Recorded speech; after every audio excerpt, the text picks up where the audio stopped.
Chapter 11:10. The great Ming Luan, who had received Yu Qianqiu's secret message, also felt that it was inappropriate to stay here for Yu Qianqiu's safety. However, when he heard the underworld saintess's words, he felt that there was still a chance, so he asked Yu Qianqiu to wait for an opportunity. Jin Tai raised his sword-like eyebrows and stared at the underworld saintess with a murderous look. "You shameless bitch. Do you really think that I don't dare to kill you?" Bai Qi frowned slightly. He stood in front of Jin Tai and said sternly, "Jin Tai, what do you want to do? Now is not the time to have internal strife." "You want to have internal strife just because I killed her?" Jin Tai stared at Bai Qi coldly and snorted, "Are you going to fall out with me because of her?" Bai Qi. "So what if you have served this bitch for so many years? So what if I have always been respectful to her? Your underworld royal palace and my immortal palace will collapse just like that. What's the use of keeping this bitch?" In one sentence, he revealed the reason why he was respectful to her. "I have never expected you to be respectful to others from the bottom of your heart. I'm not surprised that you have said this."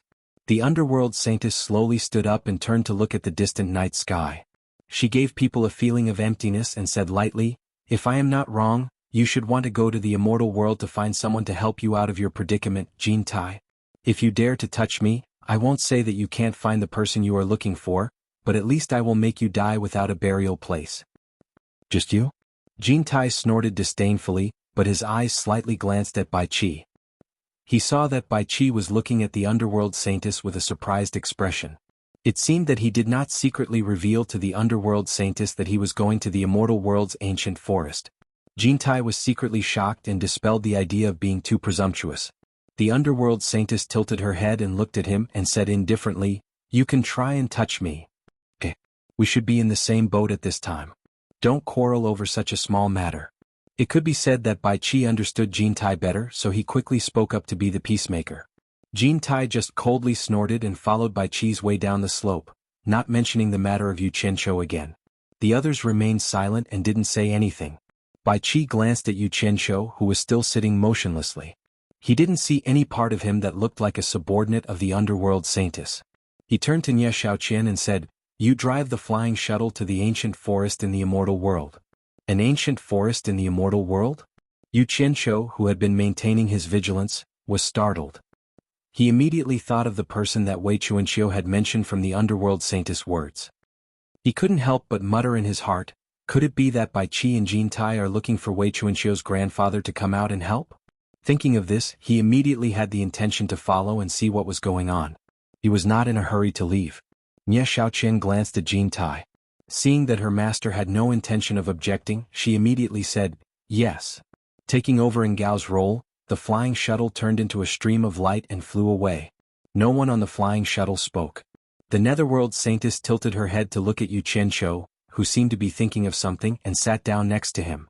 It was not convenient for Qingyang to sit down in front of the immortal emperor, so the man and woman sitting at the back were no longer crowded. Bai Qi turned back to look at the two of them, but didn't say anything.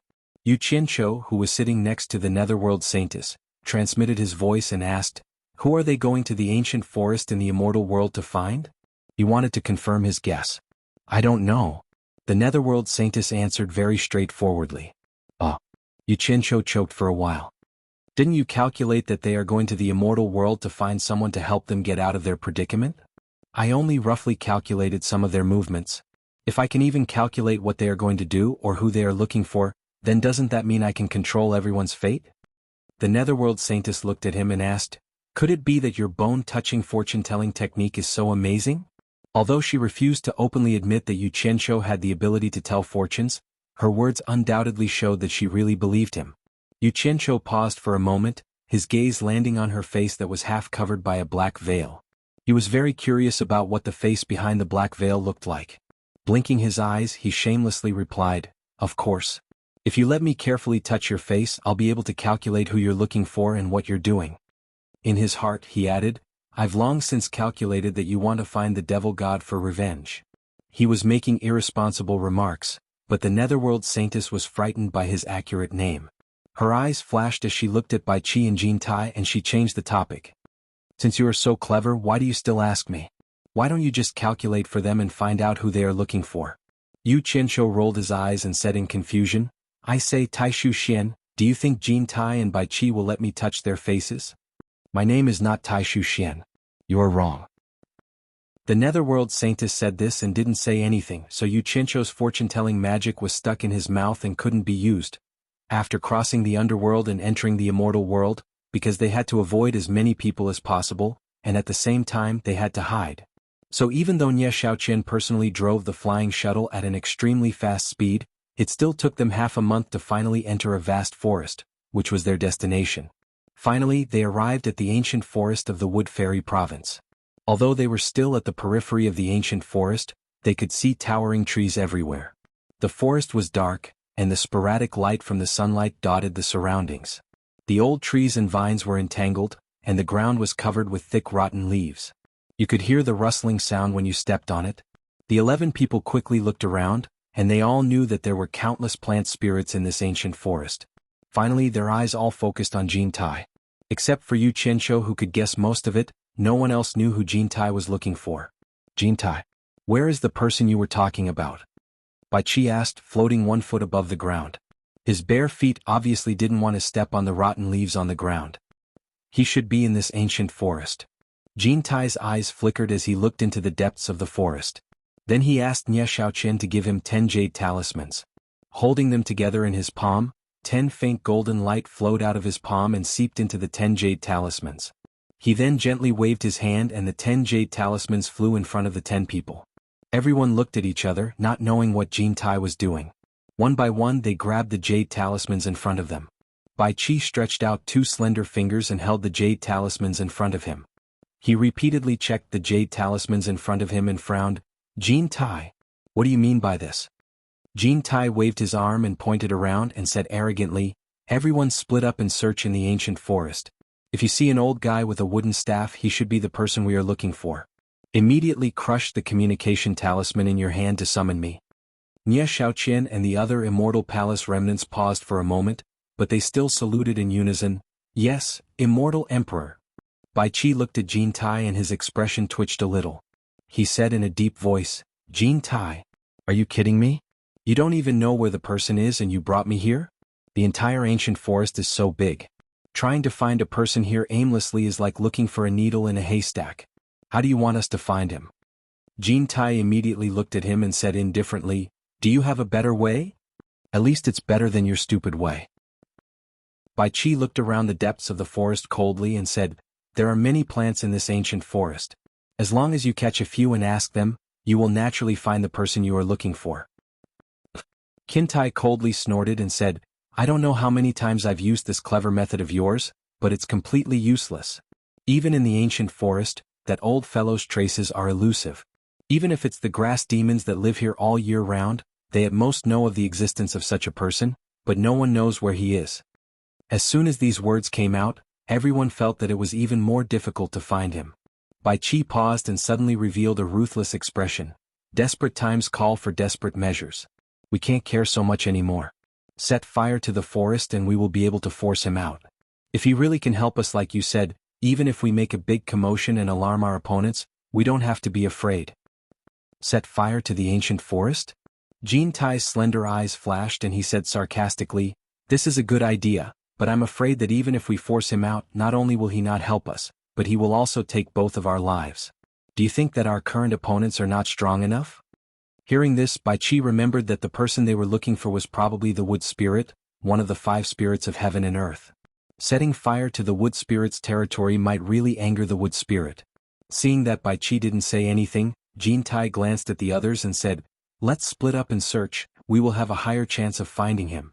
After saying that, he turned into a beam of light and flew into the depths of the forest, seeming to be a bit impatient. The remnants of the Immortal Palace obeyed and scattered in the dark forest. Before Qing Yang left, she looked at Yu Qianzhou and wanted to say something, but she stopped for a while.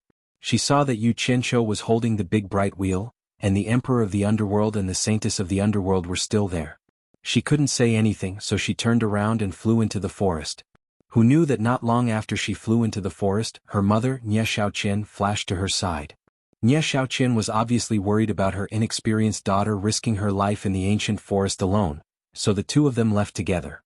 In reality, everyone knew that the wood spirits in the ancient forest weren't just for show. There were many unknown dangers hidden in the depths of the forest. The 4 scattered commanders also coincidentally met up not far away. It wasn't that they didn't want to obey the immortal emperor's decree, it was just a coincidence. Thus, the 4 of them split into 2 groups, and the distance between the 2 groups wasn't too far. Big bright wheel. My cultivation level is low, so I'll have to trouble you to take care of me. Yu Qianqiu grabbed the big bright wheel's sleeve with a smile, and the big bright wheel nodded graciously. Just as the 2 of them were about to leave together, they heard the saintess of the underworld suddenly shout, "Niu Yud! You are my subordinate, so naturally I will be the one to take care of you." She also flashed over. Bai Qi, who was floating barefoot, looked at the 3 of them and sneered.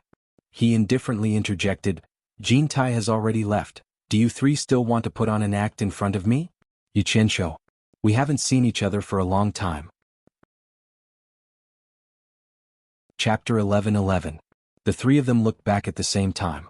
Yu Qianqiu showed a puzzled expression, looking at the underworld saintess Taishu Xian, and then at the great bright wheel but not at himself. Of course, it was inconvenient for him to look at himself, as he didn't seem to know who Yu Qianqiu was talking about. Bai Qi stared at Yu Qianqiu, who was pretending to be ignorant, and said with a faint smile, "Yu Qianqiu, do you really want me to tear off the mask on your face to see you?" The great bright wheel's expression changed slightly, but the underworld saintess Taishu Xian remained calm. Yu Qianqiu was speechless. With Bai Qi's cultivation, it shouldn't be difficult for him to see that he was wearing a mask, but he didn't believe that Bai Qi could see his face behind the mask. At most, he would be suspicious and maybe he was trying to trick him. Yu Qianqiu pointed at his nose and asked, "Is the Emperor of the Underworld calling me? My name is Niu Yid. How could the Emperor of the Underworld mistake me for Yu Qianqiu?" He wouldn't give up until he reached the Yellow River. Mistake? Bai Qi snorted, feeling somewhat unhappy, but he still maintained his gentlemanly demeanor, pointing at Yu Qianqiu and saying with a smile, "If you were standing in front of me alone, I probably wouldn't think that you were Yu Qianqiu. The Great Bright Will has a close relationship with the 2 Yao cultivators of the World Chamber of Commerce, so he must have a close relationship with you as well. As for the minor immortal cultivator who could be favored by the saintess, I only heard her mention a fellow called Yu Qianqiu, and never heard her mention anyone else. Also, don't forget that we talked face to face in the Endless Cliffs. It's rare to see a minor immortal cultivator who needs my concentration to see their cultivation. It can't be that so many things happen at the same time, right? Yu Qianqiu. You can hide it from Lady Jean, but you can't hide it from me. I treated you with sincerity. Do you think it's necessary to hide it in front of me?" It turned out that there were so many flaws. It seemed like he had no choice but to admit it. Yu Qianqiu let out a bitter smile while rubbing his nose. He bowed to Bai Qi and said, "Emperor of the Underworld, please forgive me. I really had no choice. Yu Qianqiu knows his mistake." "It's good that you know your mistakes." Bai Qi glanced at the underworld saintess and easily forgave her. He smiled faintly and said, "Naturally you have your reasons for hiding your true appearance. It has nothing to do with me, so I don't need to pursue it. But I think you don't want to see the Heartless Palace dominate the world, so we should try our best to find the person Jin Tai mentioned." As soon as he finished speaking, he immediately dashed into the dense forest. As expected, he did not pursue Yu Qianqiu. It seemed like he was trying to be friendly. The remaining 3 looked at each other in the forest. De Mingluan was not familiar with the underworld saintess, so he did not know what to say. He looked at Yu Qianqiu with a questioning gaze. Cuckoo. A few birds landed on the treetops, breaking the silence between the 3. Yu Qianqiu glanced around and looked at the underworld saintess with a toothache. He said helplessly, "Saintess, why are you following us instead of the Emperor of the Underworld? With our cultivation, we won't be able to protect you if we encounter danger." He also wanted to see what kind of person Luer's grandfather was, but he didn't want to bring this saintess along. Although he knew the background of this saintess, he didn't know what kind of person she was. If he got a woman with a venomous heart to stab him in the back, he would simply be finding trouble for himself. The underworld saintess Taishu Xian ignored Yu Qianqiu's words. Instead, she stared at De Mingluan and said, "I have something to say to Yu Qianqiu alone. You should go further away. There doesn't seem to be anything to talk about between us." Yu Qianqiu's words were cut off by Taishu Xian's determined gaze. He scratched his nose and smiled bitterly at De Mingluan. "Wait for me at a place 10 li ahead." De Mingluan nodded, cupped his fists at the underworld saintess and quickly left. After watching De Mingluan leave, Yu Qianqiu looked at the woman in front of him, scratched his head and said, "Speak. What do you want from me?" My original name is Taishu Xian. You didn't miscalculate. Taishu Xian looked at him and said indifferently. Yu Qianzhou stared blankly for a moment. Looking around, there was no one around him. His eyes quickly turned as a series of thoughts flashed through his mind. Previously he had been so stubborn, but now he was admitting it so easily? Not knowing what this woman wanted, he denied it immediately. Saintess, you misunderstand. I was just making it up. Don't take it seriously. You were able to guess my name just by making it up? Then I'll have to ask you to calculate it seriously. Taishu Xian didn't believe it at all. His name was considered rare, so how could it be made up so easily? She raised her hands to the back of her head, and the black sleeves on her arms slid down, revealing a pair of white arms. The black veil that had been covering her face was quietly taken off, revealing an exquisite and peerlessly beautiful face that even an angel would be ashamed of. She had a head full of black hair that cascaded down like a waterfall, and her snow-white skin was as smooth as jade. She was even more beautiful than Jianghu. Her beauty was so shocking that it could stop the flow of time. Yu Qianzhou was stunned. His gaze was deeply immersed in that peerlessly beautiful face, and he couldn't pull himself away. Didn't you say that as long as I let you carefully feel the bones of my face, you'll be able to calculate who I'm looking for or what I'm doing? Taishu Xian's pair of beautiful eyes stared at him. The meaning behind her words was very clear. She was clearly asking Yu Qianzhou to use his bone-touching fortune-telling technique again. In fact, the reason why she was pestering Yu Qianzhou was very simple. Naturally, it wasn't because she was attracted to Yu Qianzhou's masculinity. She understood that with her cultivation talent, she would never be able to match a terrifying existence like the devil god. However, she couldn't find anyone with that ability even after searching everywhere. On the contrary, when she talked about Yu Qianzhou with Bai Qi, she had a hint of understanding. Could it be that Yu Qianzhou and Bai Changchun, whose fate couldn't be seen clearly, were the people she was looking for? Although she couldn't be sure if it was those two people, she decided to start with Yu Qianzhou. Because Bai Changchun wasn't that easy to control, she decided to pester Yu Qianzhou. As a result, Yu Qianzhou's bone-touching fortune-telling technique shocked her. Listening to his words and observing his actions, it seemed that he was much stronger than her innate talent. At first, she was a little resistant and didn't want to let Yu Qianzhou touch the secrets in the depths of her heart. However, after thinking about it, she was extremely happy. Since Yu Qianzhou was so good at fortune-telling, he might be able to calculate who could help her take revenge. Therefore, this scene happened. Looking at the beautiful face in front of him, Yu Qianzhou came back to his senses.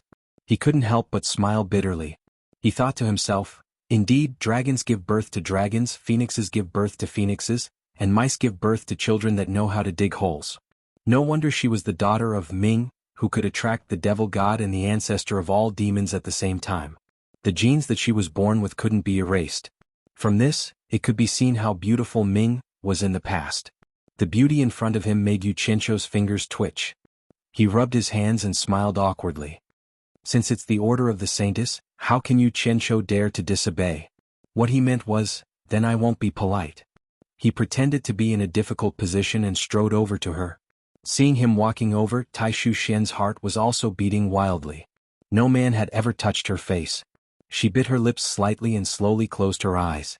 Yu Qianzhou, who was walking over, stretched out a finger to hook the beautiful jade-like jaw. A smile of success appeared on his face. In his mind, he was already thinking whether he should touch the soft and nice parts of the woman's body next. However, unfortunately, when he moved forward, a ray of sunlight shone through the shade of the trees and directly shone on his eyes. Disappointing. Yu Qianzhou tilted his head to avoid the dazzling sunlight. When his finger almost touched the other's chin, he looked at the delicate and beautiful face with closed eyes and suddenly paused. In his mind, Grandma Yan's earnest expectation in the boundary formation of heavens appeared.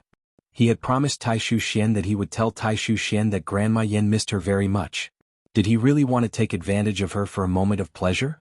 Yu Qianzhou's outstretched hand slowly dropped down, and the snicker on his face gradually disappeared. Regardless of whether he would offend Taishu Xian by doing this, at least he could have a good relationship with Grandma Yan in the boundary formation of heavens. Maybe she could help him in the future. How could he lose the big picture because of a small gain?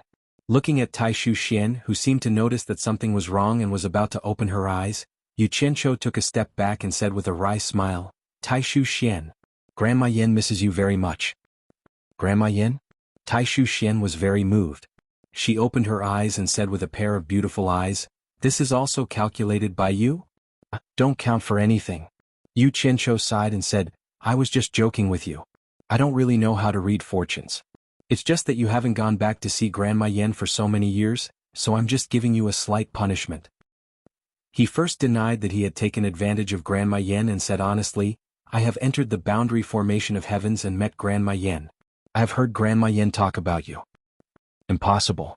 How could you have passed through the boundary formation of heavens? Taishu Xian shook his head repeatedly to express his disbelief. Without a choice, Yu Qianqiu could only roughly explain the matter of him meeting Grandma Yen. However, he excluded the matter of finding Bai Changchun and Xin Yu being able to enter and exit the boundary formation of heavens at will. After all, he didn't know Taishu Xian's character very well, so he didn't dare to reveal anything. Looking at Taishu Xian's expression, which showed that he had already believed him, Yu Qianqiu sighed and said, Taishu Xian. It's easier said than done to deal with the demonic god. Currently, the immortal realm and the netherworld are already in chaos. Although your cultivation is higher than mine, I'm afraid it's not enough to guarantee your own safety. You'd better go back. Grandma Yen really misses you. Go back. Taishu Xian muttered to himself in a daze, if I don't take revenge for my parents, how can I calm down and stay there? I have already conveyed Grandma Yan's words. It's up to you whether you want to go back or not. I can't force you. If you want to go back, just let me know. I will find a way to send you back. Think about it yourself. Yu Qianqiu looked at her, who was in a daze, and shrugged his shoulders. He left her alone and flashed towards the direction where the great bright wheel had left. In the depths of the dense forest 10 miles away, the great bright wheel was really waiting for him.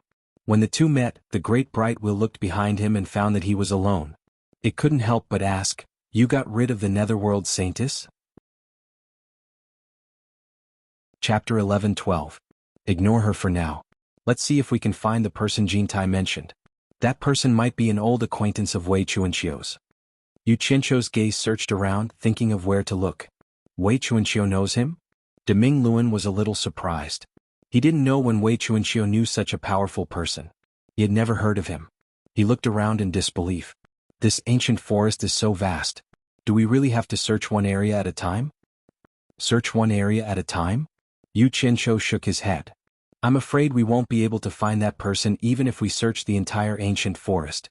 I heard Wei Chuanqiu say that the person's residence seems to be in another world. Moreover, the entrance is erratic. It's not like the other two worlds that are fixed in one place after the passage opens. It's very mysterious, so we have to rely on luck to find that person. Otherwise, Jintai wouldn't have used such a stupid method to find that person.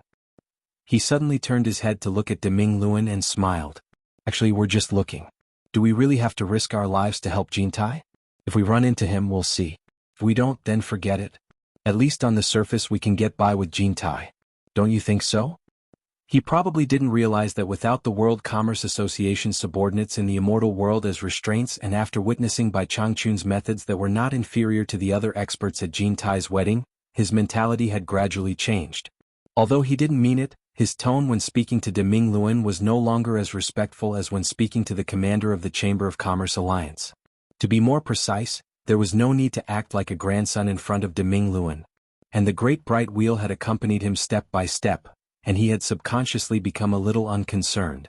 Yu Qianqiu's mysterious means of sending Wei Chuanqiu and a large group of people to the Divine Ruin Realm, as well as his relationship with the Underworld Emperor and the Underworld Saintess, had all shocked him. Now he realized that this lad was somewhat unfathomable. Most importantly, Wei Chuanqiu and Yun Peng had a close relationship with this kid. Adding to the fact that they had risked their lives to save him, Deming Luan's mentality had changed greatly. Once the two of them finished discussing, they headed into the depths of the forest together. Walking from the edge of the ancient forest to the depths of the vast forest, one would find that the distance between the trees was getting thinner and thinner, but the individual trees were getting bigger and bigger. Even a dozen people holding hands would not be able to encircle these trees. Some of these towering trees were even hundreds of feet tall, and some of them had a canopy that could cover a radius of several miles, or even dozens of miles. The trunks of these trees were as sturdy and majestic as a city. It was hard to imagine how many years of snow, rain, wind, and frost they had experienced to grow to such a size. The magnificent trees attracted Yu Qianqiu from time to climb up to the crown of the trees. Standing on the branches, he looked around at the undulating green ocean. He realized that the scenery was even more spectacular and shocking than when he was flying in the sky. A gust of wind blew past, bringing with it a refreshing air. Amidst the rippling blue waves in front of him, there were also many beautiful purples and beautiful reds. There were all kinds of trees with leaves that were not green. A flock of white-feathered birds circled above the sea of trees for a while, then landed on the crown of the trees like blooming magnolia. One could even see light apes with their arms spread out, eagle cries circling in the sky, and tiger roars and ape cries below. It was a natural scene that fascinated people. Deming Luan, who was standing on the crown of the tree, looked at Yu Qianqiu in confusion. He did not know why he looked so infatuated. Deming Luan had not experienced the destruction of nature in the industrial era of Yu Qianqiu's previous life. As an immortal with profound cultivation in this era, he could not understand the worship of nature of the people of that era. In the future, if it is possible, I would like to build a hut in this vast sea of trees and no longer care about the gratitude and grudges of this world. Standing on the crown of the tree, Yu Qianqiu waved his hand and pointed at the green ocean in all directions. Deming Luan did not know why he was sighing. Chu Qingji's eyes slightly muttered to himself, "Where there are people, there are grudges. Once you step in, it is very difficult to leave. You do not want to provoke others, but there will always be people who cannot forget about you. If you want to live in seclusion, you must have enough strength. Otherwise, how can your former enemies let you go?" How could he not know this principle? Yu Qianqiu casually plucked a leaf from the branch beside him and placed it in his mouth. After chewing for a while, the juice of the leaf was stuck in his mouth and a bitter taste spread on his tongue. After forcefully swallowing it, he could not help but shake his head with a bitter smile. Just think about that senior Mu that Wei Chuanqiu spoke of. If he did not have profound strength, how could he live in seclusion here for so many years without anyone daring to disturb him? The two of them jumped down from the crown of the tree and continued to search. Along the way, they discovered that on the dark ground covered by the towering trees, this land that never saw the light of day all year round began to reveal a wonder of life that was completely different from the outside world, all kinds of glowing plants. The deeper they went, the more glowing plants there were. Gradually, large groups of glowing plants appeared in their field of vision. Glowing moss, glowing mushrooms, all kinds of ferns and fungus plants displayed a dazzling array of colors. There were also all kinds of vines that were like weeping willows that emitted a natural and gentle glow. Yu Qianqiu marveled at the wonders of nature. He could not help but fall into a group of lavender-like plants that emitted a gentle purple light. This immediately startled the small animals that were lurking in or around it. Butterflies spread their glowing palm-sized wings and fluttered. Beetles with star-like spots of light on their shells hurriedly fluttered their wings and flew away. Just as they landed and climbed onto a tree trunk not far away, they saw a parrot-like bird with blue feathers on its head scuttling out from the branches and leaves of the tree trunk. It quickly hunted the beetles and then chased after the beetles that were flying around. A group of porcupine-like little fellows with a cluster of bluish-white glowing thorns on their backs quickly escaped from under Yu Qianqiu's feet. A fierce female porcupine, in order to protect her cubs, bent the thorns on her back and took the initiative to attack Yu Qianqiu. As a result, she was kicked away by Yu Qianqiu, who did not have any tender feelings for the fairer sex. She rolled a few times not far away and quickly ran away with the group of cubs while screaming. A few ghost-like black panthers crawled out of the natural cave formed by the roots of the tree. They stared at Yu Qianqiu with their green eyes and let out a low growl. They seemed to be ready to attack. Yu Qianqiu ignored them. Instead, he raised his head and looked up at the tree. He saw a huge python in a colorful camouflage aiming at the black panthers below. It silently slid down the tree trunk and approached them. The black panthers seemed to have noticed something from Yu Qianqiu's actions. A black panther that seemed to be the leader raised its head and looked up at the tree. It immediately let out a frightened roar to warn the others. Several black panthers quickly fled. When the huge python saw that its prey had escaped, it raised its head and hissed angrily at Yu Qianqiu. It suddenly shot over like an arrow leaving the bow. Yu Qianqiu snorted coldly. The purple flame high-energy saber that was protecting his side immediately shot out a few streaks. In an instant, the huge python was torn into hundreds of pieces in midair. It fell to the ground in a rain of blood. The gorgeous and enchanting colors were immediately mixed with the smell of blood. It immediately caused the air to throb faintly. It seemed to have triggered something. It immediately made the great Ming Luan, who was standing in the sea of flowers and on the tree trunk not far away, become vigilant. Suddenly the ground made two soft sounds. Yu Qianqiu felt his legs tighten. He saw two tree roots that were as thick as an arm bursting out from the ground and wrapping around his legs. The roots quickly extended upwards and pierced towards Yu Qianzhou's chest like a sharp spear. Yu Qianzhou quickly grabbed it with both of his hands. He looked around and said, "What evildoer?" Before he could finish his sentence, the ground made a series of popping sounds. Hundreds of tree roots pierced towards him like spears. Yu Qianzhou shouted sternly, "You're courting death." His whole body exploded with a purple light that was condensed from a high temperature. Wherever the purple light flashed, all the plants turned into ashes. The tree roots that had shot out were instantly destroyed. A muffled groan was heard from the forest. The great Ming Luan, who was standing on the tree trunk, stared at a big tree in front of him like an eagle. He waved his sleeves and a dozen bright moon-like light discs quickly shot out. With a series of so-so sounds, the dozens of light discs instantly destroyed the ancient tree in front of him. Audacious human. The remaining half of the big tree let out a strange cry. With a hong sound, it sunk into the ground. The dozens of light discs immediately chased after the deep pit that had appeared on the ground with a so-so sound.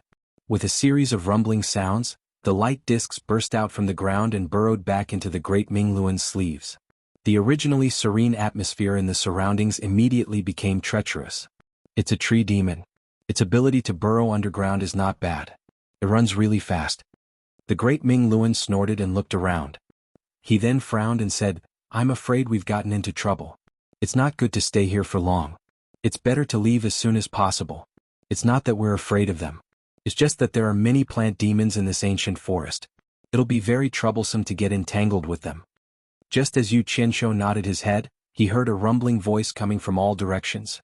"You want to leave?" Too late. The shadows of the trees in all directions danced in the wind. The surrounding ancient trees suddenly grew and covered the sky. In an instant they sealed off all directions. The great Ming Luan flashed to Yu Qianzhou's side. Both of them floated in the air. Countless tree roots emerged from the ground. In a short while, all the glowing plants on the ground were annihilated in the churning soil. The tree roots on the ground were entangled tightly. The light in the surroundings immediately disappeared. It was pitch black. The great Ming Luan looked around and snorted coldly, "A group of things that don't know the immensity of the heaven and earth. If you don't move, don't blame me for killing you all." Suddenly, 8 balls of green light flashed out from the dense wall of trees. The sealed space was instantly filled with a dazzling green light.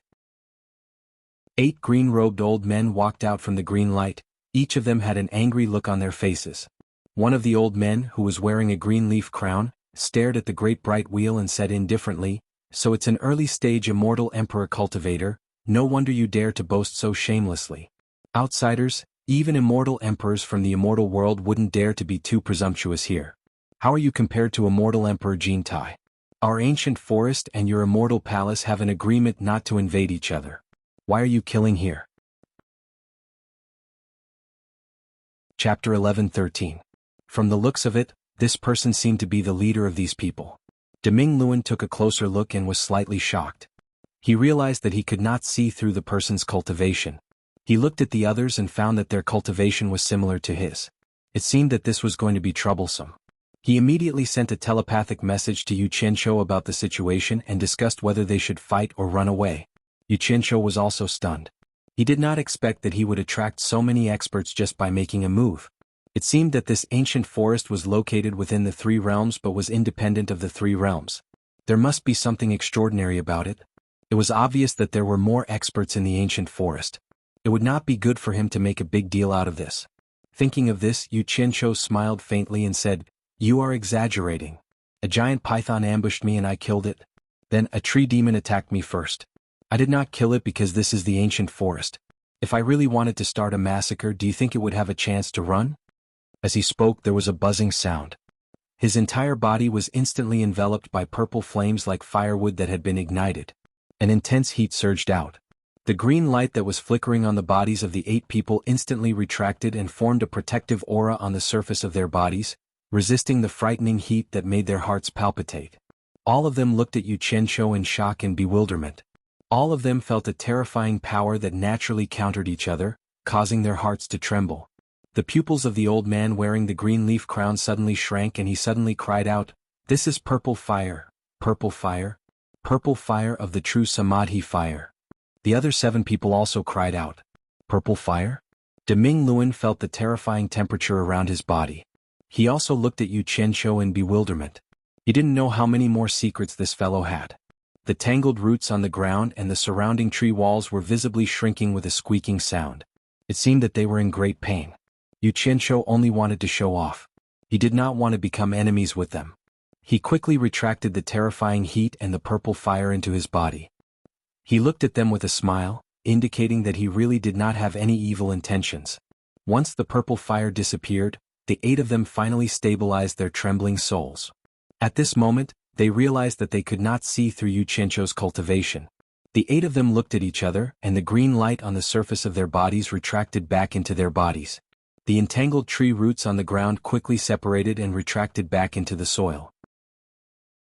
The surrounding tree walls also quickly retracted, and the ancient trees returned to their original positions. The hazy light began to shine down from the sky again. However, the various kinds of light plants that were buried in the soil could not be restored. The scattered light of the plants could be seen in the soil after the tumble. Of the light of the ground of the earth was much darker than before. I admit that your purple fire can restrain us. However, this is not a place for you to behave atrociously. The old man wearing the green leaf crown stared at Yu Qianzhou and said in a deep voice, "Since nothing serious happened, we do not want to make things difficult for you. We hope that you will abide by the agreement between us and the Immortal Palace. Please leave quickly." Deming Luan immediately snorted. Previously they were not so easy to talk to. It was obvious that they were here to punish us. Now that they realized that something was wrong, they immediately became easy to talk to. Yu Qianzhou glanced at him. He knew what that humph meant. However, although the purple fire was powerful, if he used it with his own cultivation he would not be able to gain the upper hand if he really fought with these experts.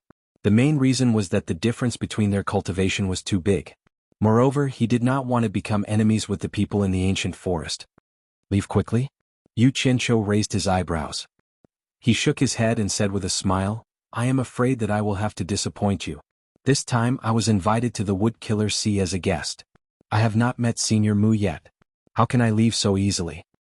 Wood Killer Sea. A few people frowned and muttered. It seemed that it was the first time they had heard of this.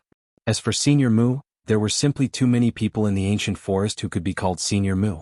The 8 of them were no exception. It was also the first time that Deming Luan had heard of this place. However, he believed that Yu Qianzhou did not say it casually. There must be a reason for him to say it at this time. As he pondered, he felt that this Yu Qianzhou was a bit mysterious. In fact, Yu Qianzhou didn't know about the Wood Killer Sea. He had only heard Wei Chuanqiu mention it once, so he casually used it. In any case, he never had any psychological burden when he spoke carelessly. Yu Qianzhou's gaze swept across the 8 people. From the eyes of the old man wearing the emerald leaf wooden crown, he caught a trace of surprise and uncertainty. He immediately smiled at him and said, "Presumably you should know about the Wood Killer Sea." The other 7 people's gazes immediately focused on him. They all revealed a questioning look. One of them even asked, "You really know?" The old man wearing the emerald leaf wooden crown hesitated for a while. He muttered, "In the past, when I traveled the entire ancient forest, I vaguely heard people mention that the Wood Killer Sea seemed to be the name of the ancient forest's holy land. The person who said this also heard it but did not dare to confirm it. I did not expect to hear this place mentioned again today. I almost forgot about this name. Damn, Jintai was right. Even the old man who lived here for a long time did not know about it." Yu Qianzhou was a little disappointed. However, he heard the 7 people say in unison, "Holy Land." It seemed like they had never heard of the Wood Killer Sea before. Holy Land. Yu Qianzhou's spirit was lifted. He looked left and right and said with a mouthful of nonsense, "Yes, that's right. The Wood Killer Sea is the holy land of the ancient forest. Do you know where it is?" Everyone's gazes immediately focused on him. Although the old man wearing the emerald leaf wooden crown was somewhat mentally prepared, he still could not help but say in surprise, "The Senior Mu you are talking about is the Senior Mu from the Holy Land?" Yu Qianzhou was immediately filled with joy. Finally, he had a chance to find the place where the wood spirit lived. Although he could not devour it now, he could first find the place and mark it. Who knows, it might be useful in the future. He immediately nodded and said, Yes, it is the Senior Mu from your Holy Land." Although he was not sure, he was most likely right. "You were invited by the Senior Mu from the Holy Land?" The old man wearing the emerald leaf wooden crown asked in disbelief. Yes, I was invited by him." Yu Qianzhou nodded sincerely. Deming Luan looked at him suspiciously. The old man was not an idiot. After the initial shock, he realized that something was wrong. He also asked suspiciously, "Since Senior Mu invited you to the Holy Land as a guest, how could you not find the Holy Land?" Yu Qianqiu spread his hands without hesitation and said with a bitter smile, "Senior Mu's cultivation is profound and I view him as a god. He said he would let me visit the ancient forest's holy land, the Woodkiller Sea, as a guest. I naturally agreed on the spot and I was a man of my word. But I did not know that the Holy Land, the Woodkiller Sea, was so hard to find. After searching for a few days, I did not even see Senior Mu's shadow. If you guys know where the Holy Land is, why don't you bring me there? I will reward you handsomely." He said it as if it was the truth. Was he for real? Deming Luan suppressed the suspicion in his eyes. He was afraid that others would misunderstand. "You have seen Senior Mu from the Holy Land?" An old man said enviously. The others were also envious. It was as if meeting Senior Mu was such a lucky thing. The old man wearing a wooden crown was envious, but he shook his head regretfully. "Senior Mu is mysterious. There are only legends about him in the ancient forest. The number of people who have seen him can be counted on one's fingers. Even if they have seen him, it is a taboo. Very few people would talk about Senior Mu, so I do not know who has seen him. The gate to the Holy Land is even more elusive. Without a certain amount of luck, it is impossible to enter. Legend has it that if we wood cultivators are lucky enough to enter the Holy Land, we will receive guidance from Senior Mu. It is very beneficial to our cultivation. Unfortunately, we do not have the fortune to go to the Holy Land." The others heard this and had a look of yearning. Only Yu Qianqiu observed their expressions and said with disappointment, "So, you guys do not know where the Holy Land is?" "Indeed we do not know." The old man wearing a wooden crown shook his head. He suddenly paused and said, "But since you were invited by Senior Mu, perhaps you can try your luck at the ancient language tree. Maybe you will encounter the gate to the Holy Land." "Ancient language tree? Where is it?" Yu Qianqiu's eyes lit up. The old man waved his hand and pointed to the east. "In the center of the ancient forest there is a cliff. Beside the waterfall, there is a towering tree called the ancient language tree. Its leaves are yellow and withered. It is said that it has died for countless years. But it has not died for countless years. It has experienced countless snow, rain, wind, and frost, but its withered leaves have not fallen. It is very magical. The most amazing thing is that whenever the wind blows, you can hear a strange murmur under the tree. It is as if someone is talking. This is also the origin of the name, Ancient Language Tree. Unfortunately, very few people can understand what it is saying. It is said that those who can understand it can find the gate to the Holy Land. You guys should go and try." "Are there many people in the ancient forest?" "It must be a gathering of experts. Will it be inconvenient for people from the outside world to go there?" Yu Qianqiu asked in detail. He was worried that trespassing into the forbidden area would cause the experts in the ancient forest to gang up on him. The old man paused and immediately understood his concern. He sighed and said, "I heard that it used to be lively there. But too many people wasted their time under the ancient language tree, but they could not understand what it said. Almost all of them returned in disappointment. Plus, it is inconvenient for us wood elementalists to leave our bodies for too long. As time goes by, except for some newcomers, no one else will go there." Hearing this, Yu Qianqiu's expression twitched and he cursed in his heart. He felt that the old man's guidance was too unreliable. He didn't even need to guess to know that it was only a legend. If it was useful, then the Wood Demon Sea, which regarded it as a holy land, would probably swarm there every day. Chapter 11:14. The old man seemed to know that this matter was not very reliable and was afraid of making the other party unhappy. He smiled awkwardly and said, "I was just saying. Sire, please do as you wish. If there is nothing else, we will take our leave. Take care." Yu Qianqiu raised his hand to stop. He stared at the old man and slowly asked, "The ancient forest is so big. How am I going to find the center?" Deming Luan looked at him speechlessly. It seemed like this guy really wanted to do something useless. The old man was very honest. He waved his hand again and pointed to the east. He said with a serious expression, "Go straight to the east. When you see a cliff with a waterfall and a lonely ancient tree, you will reach the center of the ancient forest. The environment there is very obvious and easy to find. You will see it when you get there." Then he kindly warned, "If Sire really wants to go there, I suggest you go straight to the sky. You can more or less avoid some unnecessary trouble. You must know that not everyone in this ancient forest is kind. That is all I have to say. I will take my leave." The other 7 people also followed him and cupped their hands. The soil on the ground surged like a fountain and swallowed the 8 of them. In the blink of an eye, they disappeared without a trace. Did you really receive an invitation to the wood-killing sea? Deming Luan suddenly turned around and asked. Yu Qianzhou looked around and laughed. He did not answer the question. Since it is like this, I will just treat it as an eye-opener. Let's go. A figure rushed into the sky and broke through the shade. Deming Luan shook his head and followed closely behind. Looking down from the sky, the ancient forest was still endless. The mountains were undulating and the waves were like the sea. It looked spectacular, but it was unknown how many dangers were hidden within. After flying at high speed for 3 days, the 2 of them who were constantly looking around suddenly slowed down and slowly stopped in the air. In front of the 2 of them was a red cliff. The cliff was exposed and the rocks were red. It was almost barren. It was very conspicuous in this vast ancient forest. A river meandered out of the forest and crossed the cliff. When it reached the end of the cliff, it was covered by the canopy of a towering golden tree. It was as if all the river water had gathered under the tree. The sound of water splashing could be heard faintly. It should be here. Deming Luan pointed below and said. Yes. That ancient tree should be the ancient language tree. Let's go. Let's go down and take a look. Yu Qianzhou was the first to go down. He was stunned when he landed under the tree. The Deming Luan who followed was also stunned. There were 2 people who had arrived before them. One was wearing a golden robe while the other was wearing a white robe and was barefoot. The 2 were looking back. These 2 people were none other than Jin Tai and Bai Qi. It was unknown when they had met here, but since Yu Qianzhou and the Great Bright Wheel could find this place, it was naturally not strange for them to find this place as well. Yu Qianzhou didn't move from his spot, but the Great Bright Wheel flashed over and greeted the 2. Greetings, Immortal Emperor, greetings, Underworld King. Bai Qi's gaze fell from Yu Qianzhou to the Deming Luan. He smiled faintly and said, It seems that they have put in a lot of effort to find this place. He turned to Jin Tai and said, Jin Tai, do we really have to wait here for a chance? Bai Qi's gaze fell from Yu Qianzhou to the Deming Luan. He smiled faintly and said, It seems that they have put in a lot of effort to find this place. He turned to Jin Tai and said, Jin Tai, do we really have to wait here for a chance?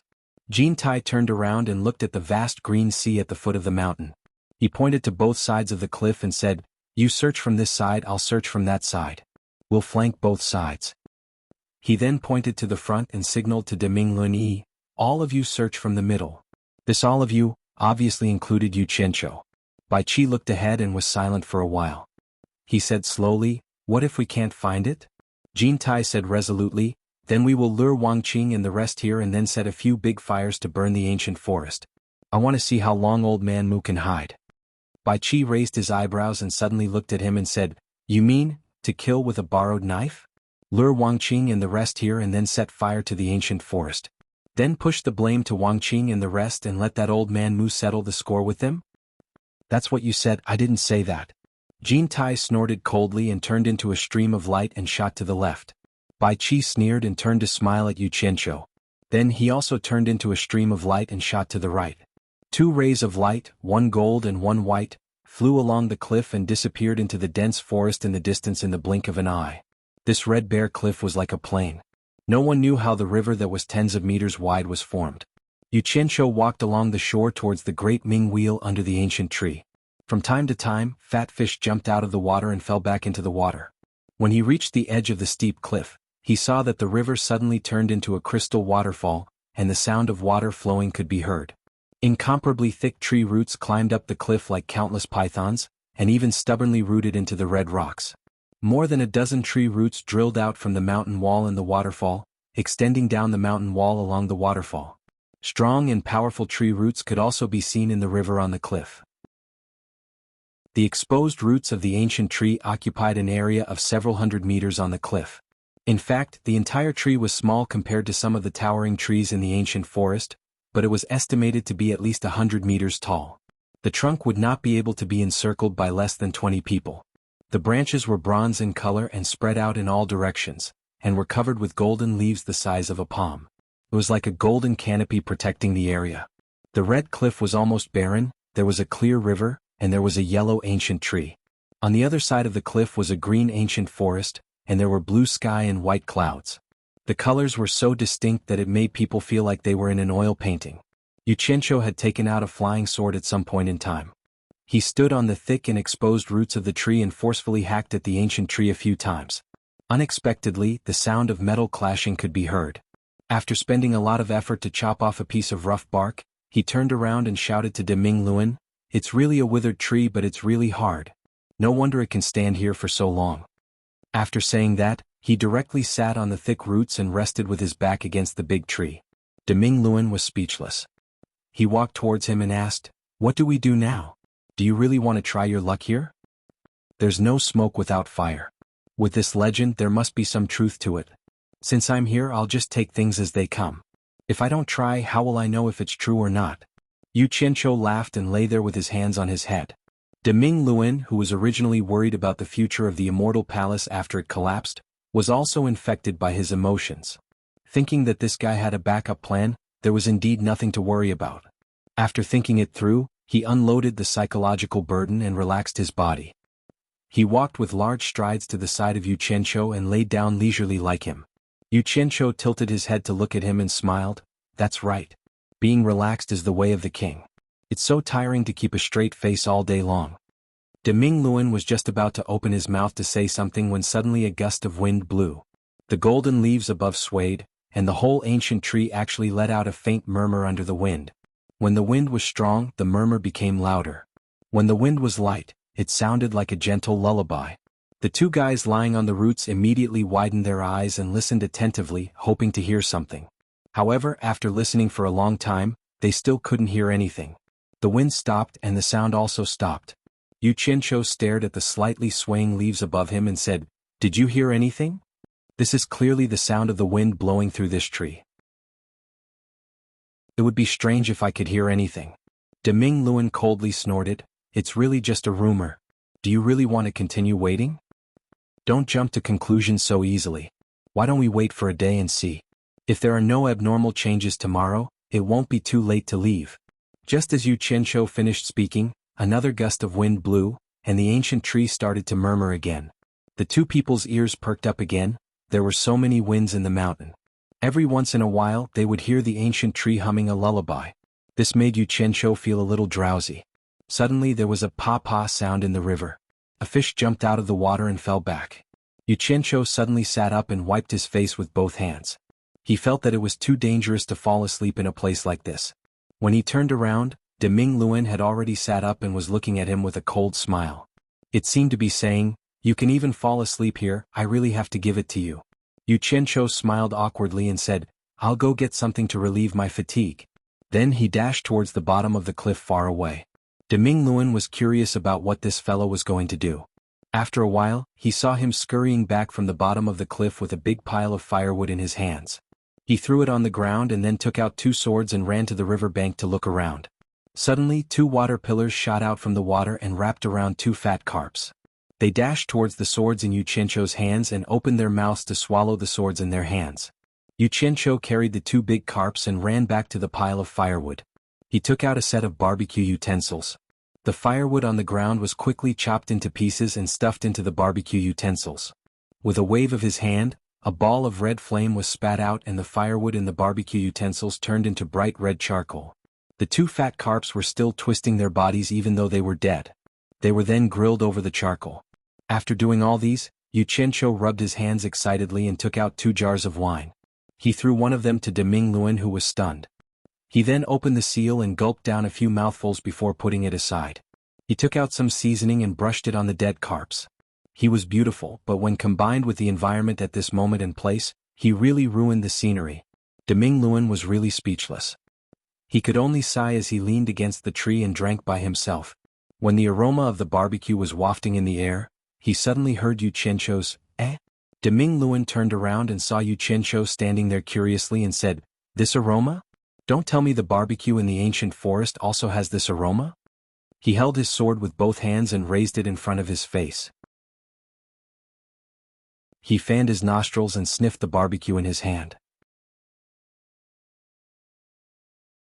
Chapter 11:15. What's wrong? Great Bright Will asked indifferently. He suddenly realized that this fellow's words and actions seemed to be incompatible with this world. Why would the roasted fish have the fragrance from Luer's body? It doesn't seem to be from the roasted fish," Yu Qianqiu muttered. His face popped out from behind the two big roasted fish and said, "Do you smell something?" "Nonsense. Of course it's the smell of the roasted fish." Great Bright Will said in a bad mood. "That's not right. Could it be?" Yu Qianqiu's eyes lit up and he immediately looked around.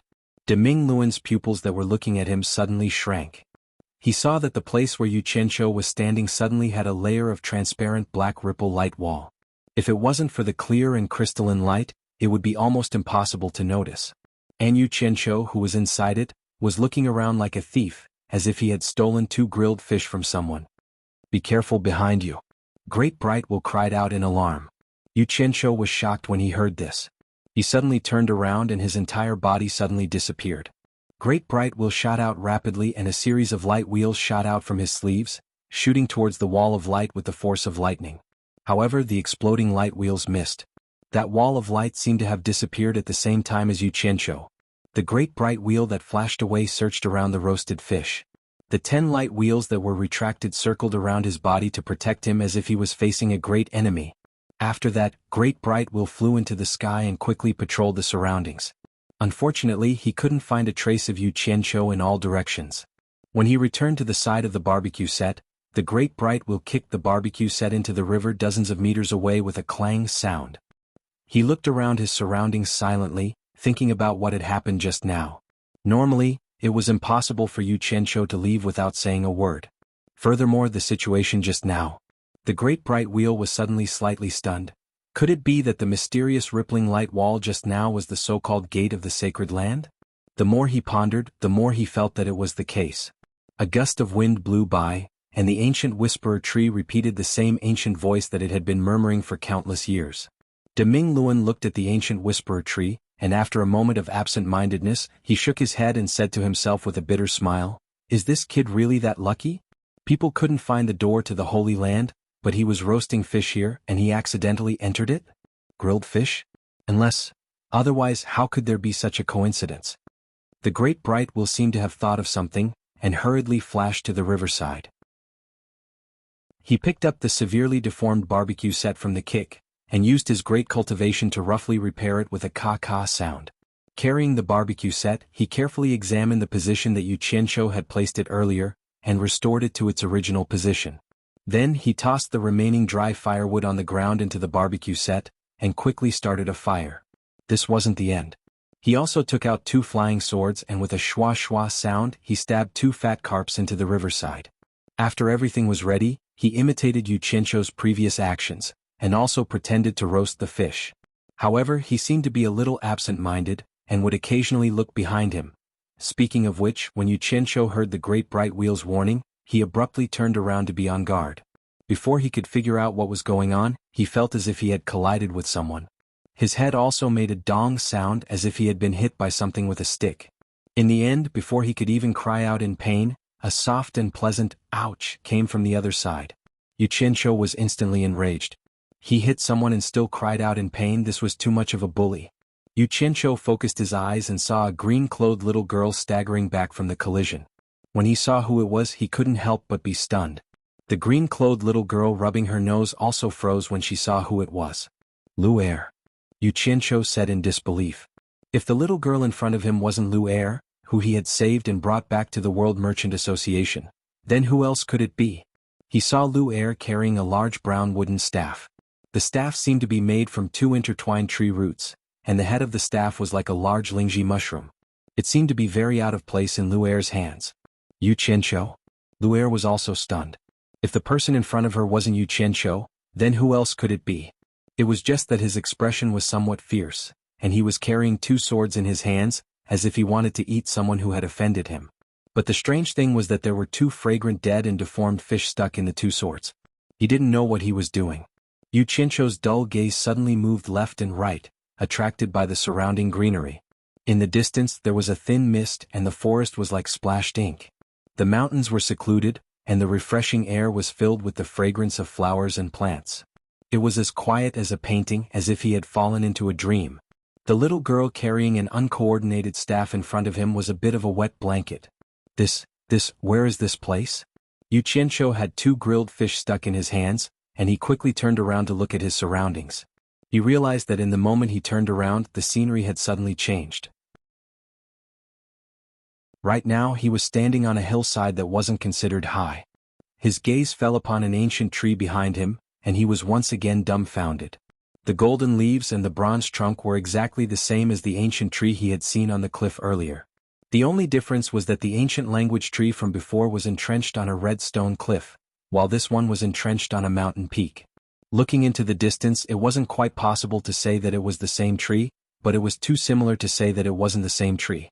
Suddenly, a gust of wind blew and the golden leaves rustled. The familiar murmuring was like a lullaby, reverberating in his ears again. However, the surrounding scenery had completely changed, and there wasn't the slightest similarity. Yu Qianqiu looked at the ancient tree in a daze. Ancient language tree. Yu Qianqiu, how did you come in? Luer, who was carrying a large staff, also asked in a daze. Luer, what is this place? Yu Qianqiu suddenly turned around and asked.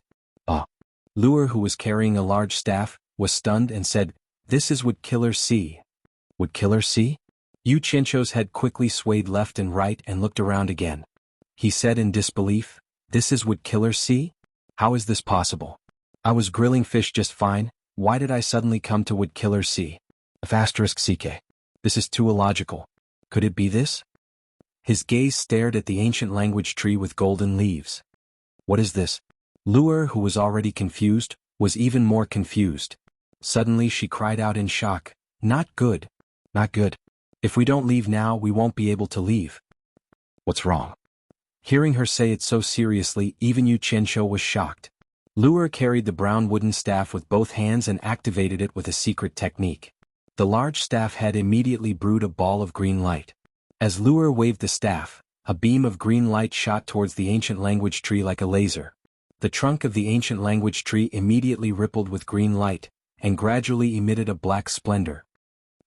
A sullen cold snort sounded, and a green-robed old man with white hair and a ruddy complexion suddenly appeared. With a wave of his hand, he cut off the green light that shot out from the head of the huge staff. His palm made a grabbing motion, and the big-headed staff in Luer's hand was immediately sucked over and caught in his hand.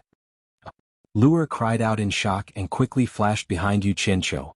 Yu Qianqiu immediately protected her and angrily shouted as if he was facing a great enemy, Who is it?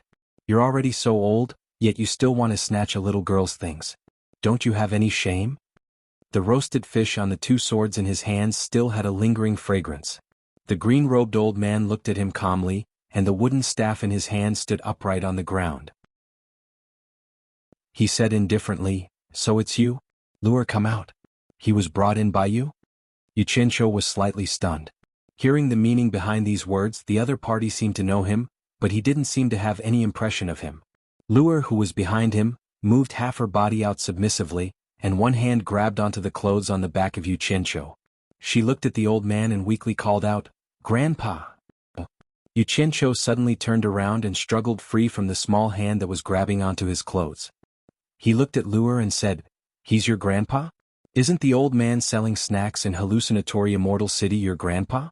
How many grandpas do you have?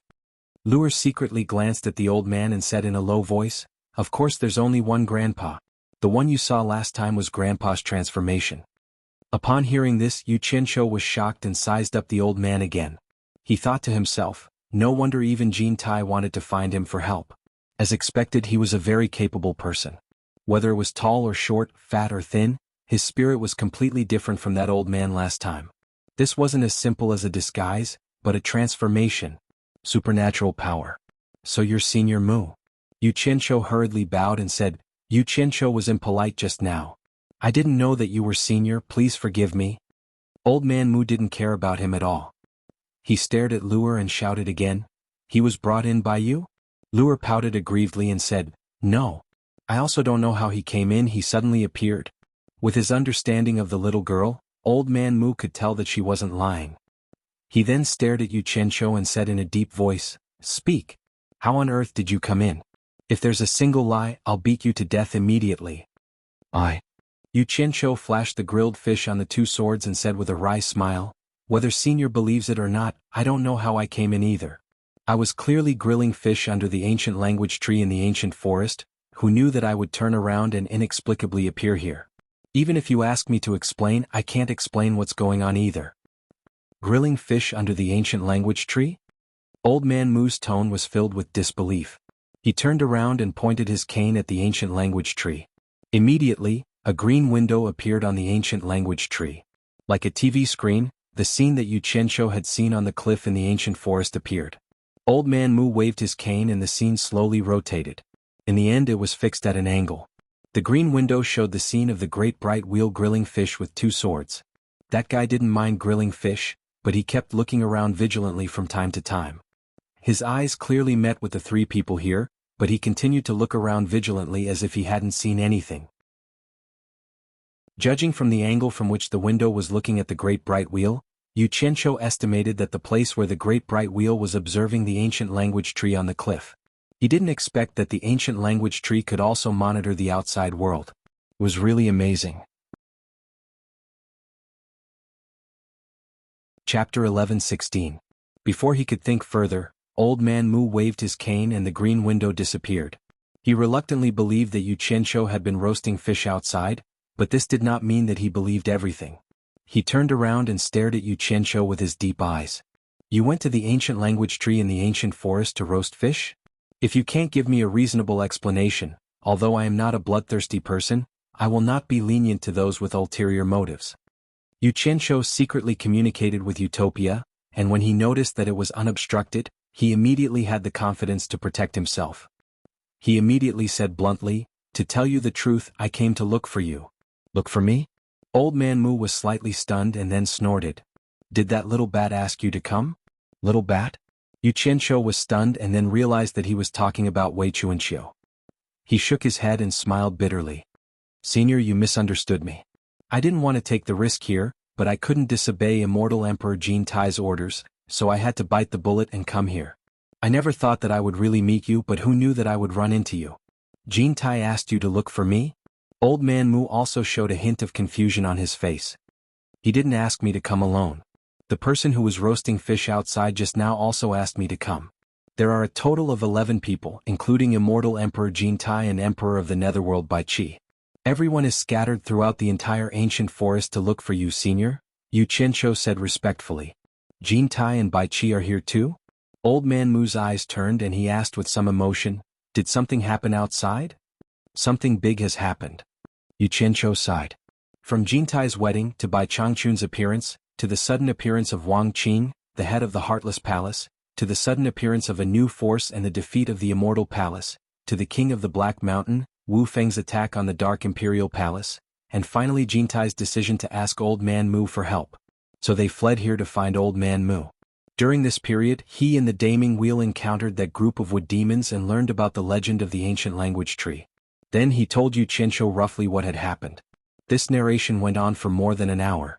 Such a series of ups and downs made the inexperienced Lure's eyes light up. Her face was filled with hope, as if she wished she could be there to experience it. Although the outside world was dangerous, it had a fatal attraction to her. Although Old Man Mu had been suppressing her and wanted her to live an ordinary life, for a person like her who had never experienced the joys and sorrows of the world, how could she settle down if she could not calm down? How could she appreciate the value of ordinary life? Perhaps after she experienced the endless vicissitudes of life and understood that the past was unbearable, she would be willing to live an ordinary life like her grandfather. After a moment of silence, Old Man Mu sighed slightly and said, "It seems that it is time for the immortal realm and the netherworld to change dynasties again." Yu Qianqiu was shocked. Listening to these words, it seemed that the other party would not help Jin Tai turn over a new leaf. In fact, he also wanted this old guy to come out and help Jin Tai. After all, Jin Tai was in power and he still had room to develop slowly, but the Heartless Palace wanted to kill him. Now it seemed that the relationship between Jin Tai and this old guy was not solid. Jin Tai wanted to ask for Senior's help. "Are you going to leave him in the lurch?" Yu Qianqiu asked tentatively. "What do you mean by leave him in the lurch?" Old Man Mu slightly closed his eyes and shook his head, saying, "People don't distinguish between right and wrong. They fight for honor and disgrace. The honored will live in peace and the disgraced will be mediocre." He asked for everything. "I have seen a lot of changes of dynasties. It is because I don't want to get involved that I live in seclusion here. What does Jin Tai's life and death have to do with me? How can I leave him in the lurch? As he said this, he opened his eyes and said, "Do you really want to be a lobbyist for Jintai? As far as I know, all the sects in the Immortal Realm have a grudge against the Immortal Palace. As the sect leader of the World Chamber of Commerce, don't tell me that you are willing to submit to Jintai." Yu Qianqiu was speechless. The other party had already said this much. He knew that it was useless to say anything else. But then again, he was just trying. If he could help Jintai turn over a new leaf, it would be a little good. If Jintai couldn't turn over a new leaf, it would be good too. That guy's character was really not flattering. The battle at the Immortal Palace had shown that even the lives of his trusted subordinates were worthless in his eyes. It made people feel too insecure.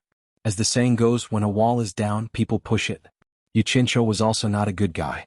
After confirming that Old Man Mu would not help Jintai, in order to please Old Man Mu, he made up his mind to simply kill that inhumane pervert Jintai. After a moment of hesitation, Yu Qianqiu cupped his hands in obeisance and said, "Senior, after you took lure from the World Chamber of Commerce last time, Wei Chuanqiu reprimanded me and warned me that I must be respectful when I see you again. So there are some things that I dare not hide from you." Old Man Mu only had a high cultivation and extensive knowledge, but he was not omniscient. When he heard this irrelevant and groundless interjection, he could not help but be startled and said, "What do you want to say?" "It's like this, I inadvertently learned of a conspiracy of Jintai. If I can't find Senior for help or Senior is unwilling to help, Jintai is going to lure Wang Qing and the others from the Heartless Palace to the ancient forest, and then set the ancient forest on fire to push the blame to Wang Qing and the others. Jintai said that if he does this, Senior will definitely not let Wang Qing and the others go." Yu Qianqiu said with a respectful face, looking like he was snitching. "How dare he?" Old Man Mu's long beard and green robe instantly fluttered even though there was no wind. He snorted and said, "Even if you give him 10 guts, he still won't dare." Yu Qianqiu was stunned. He could see that this old man thought himself to be an expert and had probably never taken Jintai seriously. He did not know Jintai's character very well, so water had entered his brain. With Jintai's character, he would marry his wife with great fanfare when he was in power, but once he lost power, he would abandon his wife and subordinates and run for his life. Now that he had lost his wife, he did not even mention it. Just imagine if he was forced into a corner, what else would he not do? However, based on the understanding between the two parties, it was not appropriate for Yu Qianqiu to argue with him. He could only take it one step at a time and nodded repeatedly to flatter him. That's true. Unless Jintai is courting death, he would not dare to act recklessly. Old Man Mu indeed did not take Jintai seriously and quickly put aside the matter of Jintai. He looked at Yu Qianqiu and said, "Didn't Little Bat tell you not to see Lu again? Damn it. I have told you so many things, are you going to fall out with me so quickly?" Yu Qianqiu quickly contacted Utopia and made preparations to escape. Then he cupped his hands and smiled bitterly. "Of course Wei Chuanqiu said that, but I really barged in carelessly. Please forgive me, Senior." Lu was holding his 2 swords that had pierced through the grilled fish and looked at them carefully. Upon hearing this, she quickly nodded at Old Man Mu and said, "Grandpa, he really didn't do it on purpose, just let him go this time." What? Before she could finish speaking, Old Man Mu had already knocked her on the head with his crutch and said angrily, "If you hadn't stolen my crutch to open the gate, how could he have barged in by chance? You are addicted to sneaking away now." It turned out that ever since Lu went out to see the prosperous world outside, her heart had become wild. The days in the wood-killing sea were too boring and not as fun as the colorful world outside. The last time she sneaked out, she was caught by Old Man Mu and locked up for a short while. She couldn't hold it in anymore, so she stole her grandfather's cane to open the Xianmen Gate. Who knew that Yu Qianqiu would turn around and knock her back when the Xianmen Gate was opened? As a result, the Xianmen Gate lost the support of Dharma power and closed on the spot, dragging Yu Qianqiu, who had just stepped into the Xianmen Gate, in. This matter could be said to be coincidental, but it could also be said to be uncoincidental. Not to mention Yu Qianqiu, even Lu did not know the inside story. Only Old Man Du Mu himself knew. The ancient language tree in the wood-killing sea and the ancient language tree in the ancient forest were actually the same tree. It was like something in a mirror that was reflected in the 2 planes. However, it was different from the reflection in the mirror. It was not an illusion but a real object. Whether it was the ancient language tree in the wood-killing sea or the ancient language tree in the ancient forest, the ancient language trees on both sides would disappear at the same time. The ancient language tree was actually the hub that connected the 2 worlds. The ancient language tree was really ancient. It was the first tree that grew after the celestial realm was established. It could be said to be the ancestor of all trees in the celestial realm. Although it was blessed by nature and lived for a long time, it was unable to develop spiritual intelligence and cultivate immortality. However, it absorbed a considerable amount of the essence of the universe and gave birth to the first wood spirit in the celestial realm. It was the current owner of the wood-killing sea, Old Man Muyuenzi. Later, due to the endless disputes between the three realms, Muyuenzi couldn't stand the disturbance and wanted to open up a world to live in. However, with his cultivation he was far from being able to open up a world alone. He had to borrow the magical effect of the ancient language tree, the ancestor of all trees, and use it as a medium to open up a small world. Thus, the wood-killing sea and the celestial realm overlapped. It was the ancient language tree that existed in both worlds at the same time. It was very magical.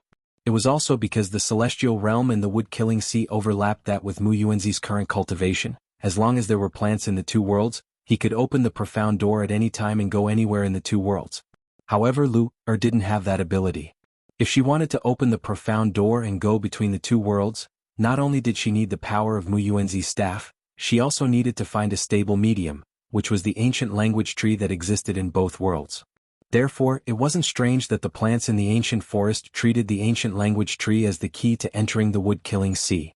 A long time ago, when Muyuenzi's cultivation was still weak, he did often open the profound door here to go between the celestial realm and the wood-killing sea. After a long time, it was inevitable that he would be seen by others. However, with his current cultivation base, there was no longer a need for him to use the ancient language tree. This was also the reason why the plant demons in the ancient forest could no longer find the opportunity to enter the wood massacre sea through the ancient language tree. It was also because of this that this matter could be said to be both coincidental and unfortunate. After Muyuenzi listened to Yu Qianzhou's explanation and checked the position of his roasted fish, coupled with Lu-er's actions, he immediately understood. Chapter 11:17. Lu-er, who was reprimanded, threw away the sword with the grilled fish in it. Rubbing her forehead that was hit, she pouted in grievance. The people here all let me play mahjong. No matter how I play, it's always me who makes the wrong tiles. It's too boring. Playing mahjong again. You can't make any progress in your cultivation only thinking about playing. Muyuenzi flew into a rage. His cane mercilessly hit Lu-er's head. The latter held her head and cried out in pain. Playing mahjong? Yu Qianzhou's expression had already collapsed. He looked speechlessly at the grandfather-granddaughter pair. He didn't think that mahjong had already become popular in Mu Monster Sea. Could it be that there were other mahjong friends here? Just as he was lost in his thoughts, Muyuenzi's cane was already pointed at him. He scolded, "It's all your fault. If I see you and Lu-er meet again, I'll kill you with one strike." Yu Qianzhou felt a toothache. He didn't think that saving someone's granddaughter would turn out to be wrong. It was simply unreasonable. However, the situation was stronger than him. This old man was even more awesome than Jin Tai and Bai Qi. He had no choice but to lower his head when he was under someone else's roof. If he couldn't provoke him, he could at least hide. Senior Mu, this junior knows his mistake. That. Yu Qianzhou first admitted his mistake. He looked around and weakly asked, "May I know how this junior should leave this place?" But in his heart, he was thinking, a gentleman's revenge is never too late. Wait until I plant the teleportation landmark and provoke old man by one day. Let's see who is more arrogant then. Lu-er, who was rubbing her forehead, suddenly widened her eyes. Yu Qianzhou, are you leaving? Her innocent eyes turned to look at her grandfather. They were filled with hope, as if she wanted to beg her grandfather to let Yu Qianzhou stay. Muyuenzi turned his head indifferently. He couldn't be bothered to look at her. He stared at Yu Qianzhou with a burning gaze and said word by word, "You've cultivated a technique to control the wood attribute?" Yu Qianzhou was stunned when he heard this. The words "would spell" suddenly flashed through his mind, but he did not practice it at all. He did not know why this old fellow would ask such a question. Amidst the clouds of doubt, a sudden gust of wind blew past. The golden leaves of the ancient language tree began to sway in the wind, and the murmuring of the wind sounded once again. The dreamy and illusory voice seemed to be recounting the endless vicissitudes of life, causing those who heard it to be worried. At the foot of the mountain, the forest was like a layer of mist rising in spirals from splashed ink. The mist came with the wind and blew on the three people on the mountain. Muyuenzi and Lu-er were used to this scene, so they did not feel anything. However, Yu Qianqiu felt a rich and fragrant spiritual energy seeping into his heart. His mind was instantly roused. Just as he was about to praise and flatter Mu Yuanzi, his brain twitched uncontrollably. In an instant, his vision turned black, and images of the starry night sky that he had been dreaming of appeared in his mind. The countless stars that seemed to be in a mess flipped through his mind night after night, and the speed was getting faster and faster. In the blink of an eye, the movements of the stars became traceable. However, this scene in his mind only lasted for a few moments. When the wind blew past and the fog dispersed, Yu Qianqiu woke up from his daze. Although he had woken up, his body trembled in the next moment. He looked somewhat excitedly at the mist that curled up from the ink-like layer of forest that covered the mountains and plains. The Eastern Star Map. It was the Eastern Star Map that had been deeply engraved in his mind. For so long he had been helpless against it. However, in that instant, it had suddenly been triggered. The pattern was so clear.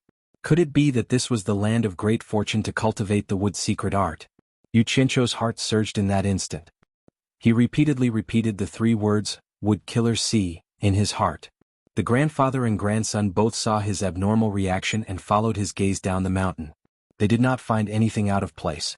Mu Yuanzi's walking stick suddenly slammed into the ground, causing the entire mountain to shake. He shouted in a low voice, "Are you trying to play the fool and avoid answering?" Yu Qianqiu's figure shook and he hurriedly cupped his hands and said with a bitter smile, "Senior, you've misunderstood me. I haven't cultivated any wood attribute cultivation technique. On the contrary, Senior's warning just now has enlightened me, and I've gained some comprehension. Perhaps I really can cultivate a wood attribute cultivation technique." Nonsense. Mu Yuanzi pointed his walking stick at Lu and said, "If you did not cultivate a wood secret art, how could you have smelled the fragrance on Lu'er's body? You actually dare to play such a small trick on this old man's head. If not for the fact that you saved Lu'er, you crafty scoundrel would have already lost your life under this old man's walking stick." Yu Qianqiu was confused by him. He felt that this old man was relying on his high cultivation to be unreasonable. He was both angry and amused as he said, "What does whether I cultivate a wood secret art or not have to do with being able to smell the fragrance on Lu'er's body? These are completely unrelated matters. Senior must drag it into this. Aren't you taking advantage of your power to bully others?" Taking advantage of your power to bully others? What an ignorant junior. You actually dare to boast shamelessly in front of this old man. Mu Yuanzi's aura changed and directly pressed down on Yu Qianqiu with an unstoppable force. Lu turned pale with fright and stood in front of Yu Qianqiu with a whoosh. She looked at Mu Yuanzi and pleaded, "Grandpa, get out of my way." Mu Yuanzi shouted with an imposing manner, "If I want to kill him, can you stop me?" Yu Qianqiu was already prepared to run away. At this point he also did not intend to endure it anymore. He immediately shouted angrily, "Old man Mu. Killing someone is just a matter of nodding your head to the ground. If you want to kill me, just say so. There's no need to splash dirty water on me. Damn it. You disrespectful old thing, and you still have the guts to shamelessly teach your granddaughter. It would be strange if you didn't teach her bad things. No wonder Lu always wants to run out. Anyone who sees a shameless old fellow like you will feel disgusted." Lu exclaimed. This was the first time she heard someone scold her grandfather like this. She hurriedly turned around and waved her hands at him. I didn't. I just want to go out and play. I don't hate grandfather at all." Mu Yuanzi was stunned on the spot. After so many years, this was the first time someone dared to speak to him like this. He was so angry that he laughed instead. "No one has ever doubted my character. Good. Today I will let you die knowing the truth." As he spoke, he waved his big sleeves and a thick aura spread out. What followed was the same fragrance as Lu'er's body, but it was even thicker than Lu'er's. Made one feel refreshed. Yu Qianqiu also couldn't help but take a few more breaths. "You smell it, right?" Mu Yuanzi looked at Yu Qianqiu's reaction and sneered. "Lu and I are the wood spirits of the 5 great spirits of heaven and earth. Our bodies are born with a kind of aura that represents life. Ordinary people can't smell it at all. Only those who cultivate wood attribute spells can smell that special fragrance. You still dare to say that you don't cultivate wood attribute spells? You still dare to say that you didn't lie to this old man? So that's how it is. But that wasn't right either." Yu Qianqiu looked at the grandfather-granddaughter duo with a face full of doubt. He scratched his head and said, "I do have the possibility of cultivating wood attribute spells, but the key is that I haven't started cultivating yet. Mu Yuanzi snorted coldly and said, "Don't think that I don't know what you're up to.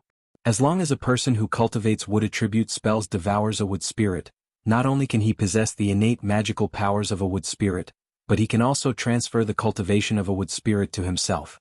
If it weren't for the fact that you accidentally barged in, this old man would have beaten you to death long ago. How could you still be talking nonsense here?"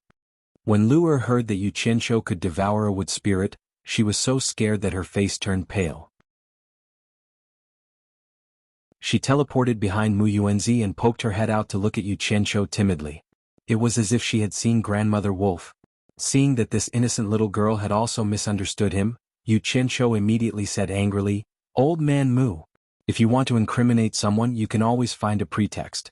If this old man really had the ability you say or the intention you say, I would have made my move when I rescued Lu Er back to the World Chamber of Commerce. Why would I wait until now to make my move?" When Lu Er heard this, she immediately nodded in agreement. She knew very well that after Yu Qianqiu saved her, he couldn't chase her away no matter what. It was she who stubbornly followed him to the World Chamber of Commerce. Moreover, those sisters in the World Chamber of Commerce were all very good to her. None of them had any ill intentions towards her. Mu Yuanzi was stunned, but after thinking about it, he felt that it was true. In the blink of an eye, his tone softened a little as he said, "Maybe you have a bigger plan.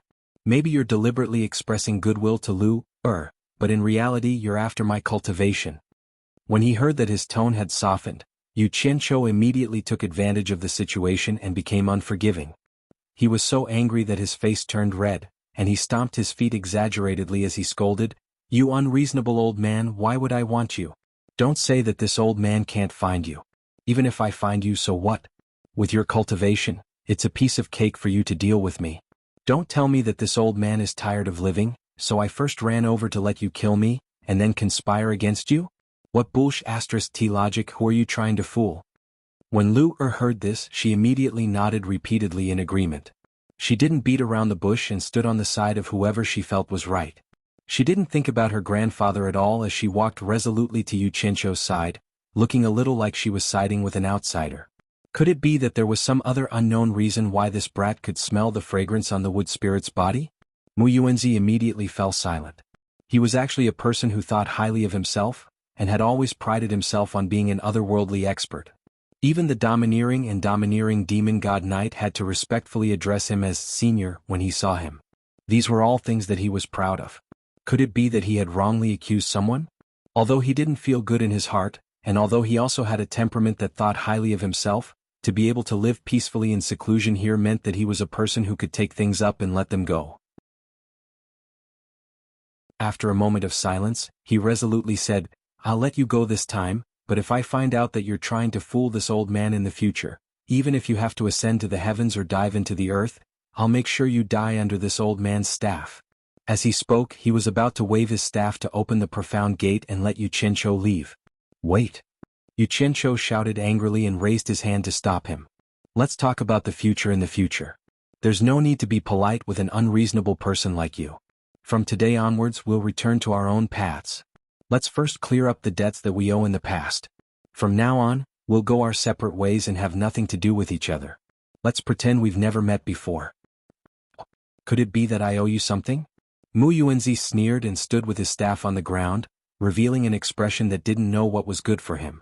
Yu Qianqiu waved his hand and pointed at Lu Er. He said with righteous indignation, "Back then there were a few experts who wanted to molest Lu Er. It was I who risked my life to save Lu Er's life, and also protected Lu Er's innocence. How much is this debt worth? How should this debt be settled?"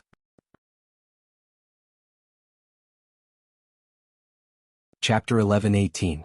Lu Er was stunned on the spot as she recalled the situation back then. She didn't know whether those people who bullied her were experts or not, but she didn't see how much danger Yu Qianqiu had risked to save her. It seemed like he had scared those people away the moment he appeared. She looked at Yu Qianqiu with some grievance and pouted. Hearing Yu Qianqiu's words, it seemed like he wanted to draw a line between them. Mu Yuanzi choked for a moment. He didn't expect this fellow to act like a scoundrel, asking for a reward after doing a good deed. He was too tasteless. However, in all these years only others owed him, Mu Yuanzi, favors. He had never owed anyone a favor. Moreover, this person had indeed saved his granddaughter. Since he had opened his mouth, he wasn't as thick-skinned as Yu Qianqiu to deny it. This was the weakness of a person who thought highly of himself. Yu Qianqiu took advantage of this point and acted like a scoundrel. How do you want to settle this debt? How much money do you want? Mu Yuanzi spat out word by word. He was just short of beating someone up. Although his cultivation was high, he didn't have a single spirit stone on hand.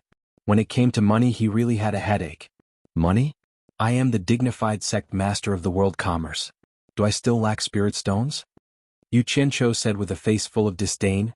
I, Yu Qianqiu, have always been a straightforward and upright person. I won't beat around the bush. I am about to cultivate a set of wood attribute spells. Your wood ocean of massacre is beneficial to my cultivation. I want to borrow your precious land to cultivate in seclusion. After this, the grudges between us will be settled. How about it? Mu Yuanzi's eyes narrowed. He didn't expect that this person would dare to say he wanted to cultivate a wood attribute spell in front of him. Moreover, he wanted to do it right under his nose. It wasn't an exaggeration to say that he was extremely daring. After staring at Yu Qianqiu for a while, he stopped looking at him and turned around to face the vast sea of Mu Shahai with his walking stick and said slowly, 1 year. I'll give you 1 year's time. I don't care how long you need to go into seclusion. Once the 1-year period is over, you must immediately scram out of the Wood Killer Sea. After that, you're not allowed to meet Lu again. Otherwise, I'll make sure you die. These words meant that he had agreed to Yu Qianqiu, but he added another condition. Grandpa. Lu called out, feeling wronged. Then she looked at Yu Qianqiu and shook her head repeatedly, signaling him not to agree. Yu Qianqiu, on the other hand, turned his head away guiltily, pretending not to see anything. Judging from his past experience, he reckoned that it would not take more than a year to practice the wood secret art. He then shouted, Fine. It's a deal. After hearing the reply, Mu Yuanzi let out a cold snort. Ignoring Lure, his figure flashed and he disappeared from the mountain peak. He was not afraid that Yu Qianqiu would cause any trouble in the Wood Killer Sea, because if something happened, Yu Qianqiu would have nowhere to run even if he wanted to. This was his territory. As long as he did not open the Gate of Wonders, taking care of Yu Qianqiu would be a piece of cake. Under the ancient language tree at the mountain peak, Lure buried her head to the side with a depressed expression, not making a sound. Yu Qianqiu rubbed his nose helplessly, coughed and said, Lure, where are your parents? It's my first time here, so I should pay them a visit. Lure is a wood spirit, how could I have parents? Lure lowered her head and muttered softly. Yu Qianqiu made an oh sound when he heard this. Then he turned to a relaxed smile and said, Lure, are you angry at me? Lure did not make a sound, indicating her tacit agreement. Yu Qianqiu helplessly smiled bitterly. With a hint of a fawning tone, he half coaxed and half begged, Lure, I want to choose a place to cultivate, can you bring me around the Wood Killer Sea to look around? The little lass was soft-hearted and could not resist coaxing. She only hesitated for a short while before revealing a reluctant expression. She pouted and said, What's so good about the Wood Killer Sea? It's the same everywhere. Yu Qianqiu chuckled and waved his hand to retrieve the 2 swords with the grilled fish stuck in them. He directly floated in the air. When Lure also flew up, he looked around and asked, Where do you and your grandfather usually live? Lure heard this and flew into the distance without a word. Yu Qianqiu was stunned for a moment before he followed. Flying over a small plain in a valley, he saw a towering tree that had fallen to the ground and bloomed. The lush canopy covered an area of several miles. There were many egrets nesting on the canopy, and on the plain grassland that was enshrouded in white mist, there were many bison coming and going in groups. It was a natural and beautiful scene. Yu Qianqiu did not know why the little lass brought him here, but he saw Lure point at the tree on the plain and say, There is a hole in the tree trunk that spirals upwards. It's a natural residence and it's very spacious. Grandfather and I live in there. Oh. Yu Qianqiu nodded slightly. He thought that it was naturally no problem for people to live in such a large tree trunk, so he asked, You said that the people in the Wood Killer Sea always let you play mahjong. Are there other people living in the treehouse? Only grandfather and I live in the treehouse. Other people do not dare to come here and disturb grandfather. Lure waved her hand and pointed at the vast Wood Killer Sea and said, They are scattered in the forest in all directions to practice. When I want to play mahjong, I will sneak into the forest to find them. Yu Qianqiu replied with an, Oh. He wanted to visit the treehouse to see what it was like. However, he thought that old man Mu did not like him and that going there would only be a thrill, so he dismissed the idea. He looked around and sighed. I'd better find a place to practice in seclusion. Luer did not object, and the two went straight to the west one after another. Looking down from the sky, the terrain of the entire Woodkiller Sea was very simple. There were hills, mountains, plains, lakes and rivers. The ground was mostly covered with green vegetation. There were no deserts, no Gobi, no seas and no snowfields. It was a planet with green vegetation, and it was not without reason that it was named Woodkiller Sea. The area of this green planet was not big. It was at most 1/10 of the size of the human world that Yuchencho was in. The two flew and stopped for less than a day, and they had already circled the Woodkiller Sea once and flew to the sky above the ancient language tree.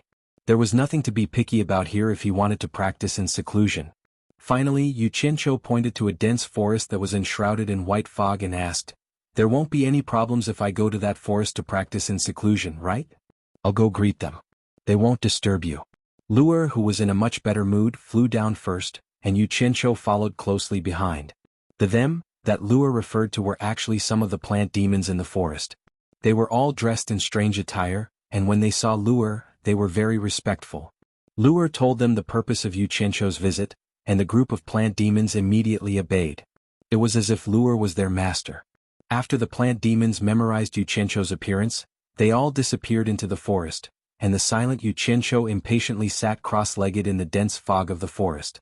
Seeing that he entered the state so quickly, Luer pouted unhappily. She was blaming him for burning the bridge after crossing it. Little did she know that when Yuchencho descended into this dense forest that was enshrouded in spiritual fog, the nerves in his brain immediately twitched, and the vast star map in his brain was immediately activated. However, seeing that there were many living people present, he had no choice but to resist. When all the living people left, he immediately sat cross-legged and entered the state, afraid that he would miss the opportunity to comprehend the wood art. Although Luer was a little unhappy, she didn't dare to disturb him. She quietly floated a few miles away, but she didn't go too far. Moreover, she would often sneak back to observe Yuchencho's movements. The forest was quiet and the dense fog drifted. Yuchencho, who was sitting cross-legged, was faintly discernible in the fog, like an old monk in meditation, not moving at all. After a few days, his eyebrows gradually locked together, as if he had encountered something he couldn't figure out. Luer, who had been secretly observing him, was very curious. She didn't know what kind of heart demon he had encountered in the process of cultivation that he couldn't resolve, so she flew and sat on the trunk of an ancient tree not far from Yuchencho, and continued to secretly observe Yuchencho. After another half a month, Yuchencho's tightly locked eyebrows finally began to gradually relax, as if he had already found a solution to the problem. He was here in seclusion to comprehend the wood art. Outside in the ancient forest, the great bright wheel was becoming more and more anxious under the ancient language tree. The fish no longer had the mood to continue roasting, but it couldn't find a better solution, so it could only wait anxiously under the ancient language tree. However, the others, led by Jin Tai and Bai Chi, were still unwilling to give up. They continued to search in the ancient forest, and they had almost searched the entire ancient forest. In the blink of an eye, a month's time quickly passed. Luer, who felt that it was somewhat dull, gradually lost her patience. She was currently lying on the trunk of the tree with her hands supporting her chin, and her legs hooking and kicking as she watched two praying mantises fight. Just as the two little insects were entangled and biting each other, a strange throbbing suddenly spread out from under the tree. The movements of the two biting insects froze, as if they had also sensed that something was amiss. Luer looked down the tree with some surprise. She saw that the mist around Yuchencho was spreading out in all directions like ripples. Not long after, the mist in this area of the forest was completely dispersed without a trace. Luer, who was feeling strange, suddenly stood up. She turned her head left and right to look in all directions, and a strange green splendor appeared in her eyes. She immediately discovered that the surrounding trees and vines were continuously emitting indiscernible specks of green light. They scattered and fluttered towards Yuchencho's body and gathered on his body. At first, it was just specks of green light probing. Then it developed into patches. The specks of green light swarmed into the pores all over Yuchencho's body. He's absorbing the wood element. Luer cried out in shock. Then she quickly covered her mouth, afraid that she would disturb Yuchencho's cultivation. However, it didn't take long before Luer felt afraid. The specks of green light of the wood element were pouring out of the trees in all directions at a terrifying speed, gathering on the cross-legged sitting Yuchencho's body in an endless stream. Those ancient trees that had grown for hundreds, thousands, or even tens of thousands of years, as well as the vines on the ground, were all withering at a visible speed.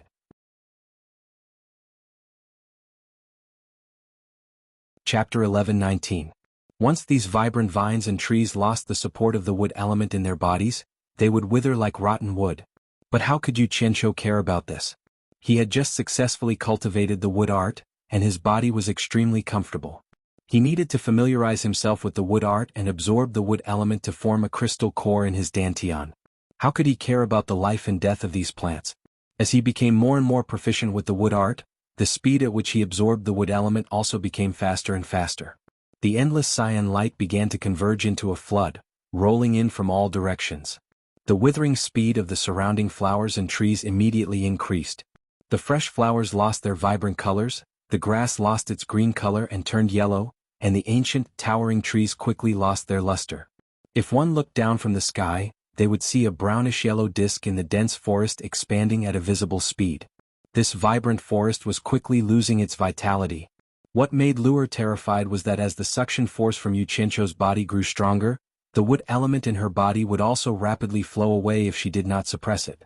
It would converge into the surging cyan flood and be absorbed into Yu Qianqiu's body. Those plant monsters that she had persuaded to leave were also frightened. The wood element supporting their bodies was rapidly flowing away. Thus they could no longer hide and rushed back from all directions. They were all frightened after seeing what Yu Qianqiu was doing. He was simply exterminating all the plants in this forest. The plant monster's trembling gazes shifted to Luer, who was standing on the dead tree. After everyone secretly communicated, they sent out their elders. A seemingly trembling old man leaped onto the branch of the dead tree and repeatedly bowed to Luer. "Miss, quickly stop him. Otherwise everyone will not be able to survive." Yu Qianqiu had already mastered the wood art and could split his attention to his surroundings. After all, this was not an absolutely safe place, so he had to be careful and vigilant. In reality, he had already heard the old man's complaints, but he pretended not to know. He was at the crucial moment of condensing the wood art crystal core, so how could he stop midway? He continued to do what he was doing. Luer, who had regained her senses, looked at her surroundings and said hurriedly, "You guys quickly go back and defend your main bodies." Everyone didn't even have the time to thank him. They immediately dispersed and flew in all directions, quickly merging into their own bodies. The wood element that protected their bodies stopped leaking. Thus, in the gradually expanding brownish-yellow disk in the dense forest, some sporadic discordant green appeared. In the center of the wood-killer sea, in the hollow belly of an ancient tree on a valley plain, a stream of light shot into the sky. Mu Yuanzi was floating in the air. He had also sensed the abnormal activity in the wood massacre sea. He looked at the expanding brown circle of death in bewilderment and was immediately shocked. He turned into a streak of light and shot over. As soon as he flew over, he could easily see Yu Qianqiu sitting cross-legged. The dense leaves covering Yu Qianqiu had withered and died. The green wood element that was gathering from all directions was crazily pouring into Yu Qianqiu's body. Almost all the plants within a radius of 10 miles had died. Mu Yuanzi immediately shouted angrily, "How dare you? Stop at once." Upon hearing this, Yu Qianqiu was shocked. He was afraid that the old man would stop, so he hurriedly shouted angrily, "Senior Mu, you promised to let me cultivate in seclusion in the wood massacre sea for a year. Are you going to go back on your word?" Although he had opened his eyes to speak, he didn't stop absorbing the wood element. Mu Yuanzi had already scurried down. He glared at Luer as if blaming her for not stopping him. Then he stared at Yu Qianqiu and said sternly, "If you don't stop, don't blame me for forcefully interrupting your cultivation and causing you to suffer from qi deviation. Old man Mu, you're going back on your word. You're going too far." Yu Qianqiu was a little anxious and scolded him on the spot. "I promised you to cultivate in the wood massacre sea, but I didn't allow you to forcefully absorb the wood element in my wood massacre sea." Mu Yuanzi shouted angrily. He raised the wooden staff in his hand and slashed it in all directions with an imposing manner as sharp as a knife. It immediately cut off Yu Qianqiu's absorption of the wood element in the wood massacre sea. The torrential current that had lost its destination quickly flowed towards the head of the wooden staff in Mu Yuanzi's hand. Yu Qianqiu's expression changed drastically. Seeing that this old man had ruined his plan, he was so angry that he was about to use all his strength to destroy the wood massacre sea as revenge. But suddenly he was startled. Then a joyful expression appeared on his face and he quickly closed his eyes. Yu Qianqiu's dantian shook fiercely. He sent his divine sense into his dantian to take a look. He saw that there was another crystal core shining with a blue light in his dantian. It formed a circle with the red crystal core representing the fire art, the black crystal core representing the water art, the white crystal core representing the gold art, and the yellow crystal core representing the earth art. Yu Qianqiu was immediately overjoyed. He didn't expect that the green crystal core that represented the wood art would actually condense at the critical moment when the wood element was cut off. The heavens were really on his side. This meant that he had truly mastered the wood art. He couldn't be bothered to bicker with that old man anymore. Lu looked weakly at her grandfather. Mu Yuanzi's anger had yet to dissipate, and his eyes were filled with killing intent as he looked at Yu Qianqiu. Lu was secretly alarmed and anxious. Mu Yuanzi had seen people who cultivated the wood art before, but this was the first time he had seen someone who could absorb the wood element. This was equivalent to grasping the source of the wood art. He faintly sensed that the wood art that Yu Qianqiu cultivated was not simple. One mistake would most likely lead to a disaster for the plants and trees of the three realms. Should he keep this kid or should he kill him or not?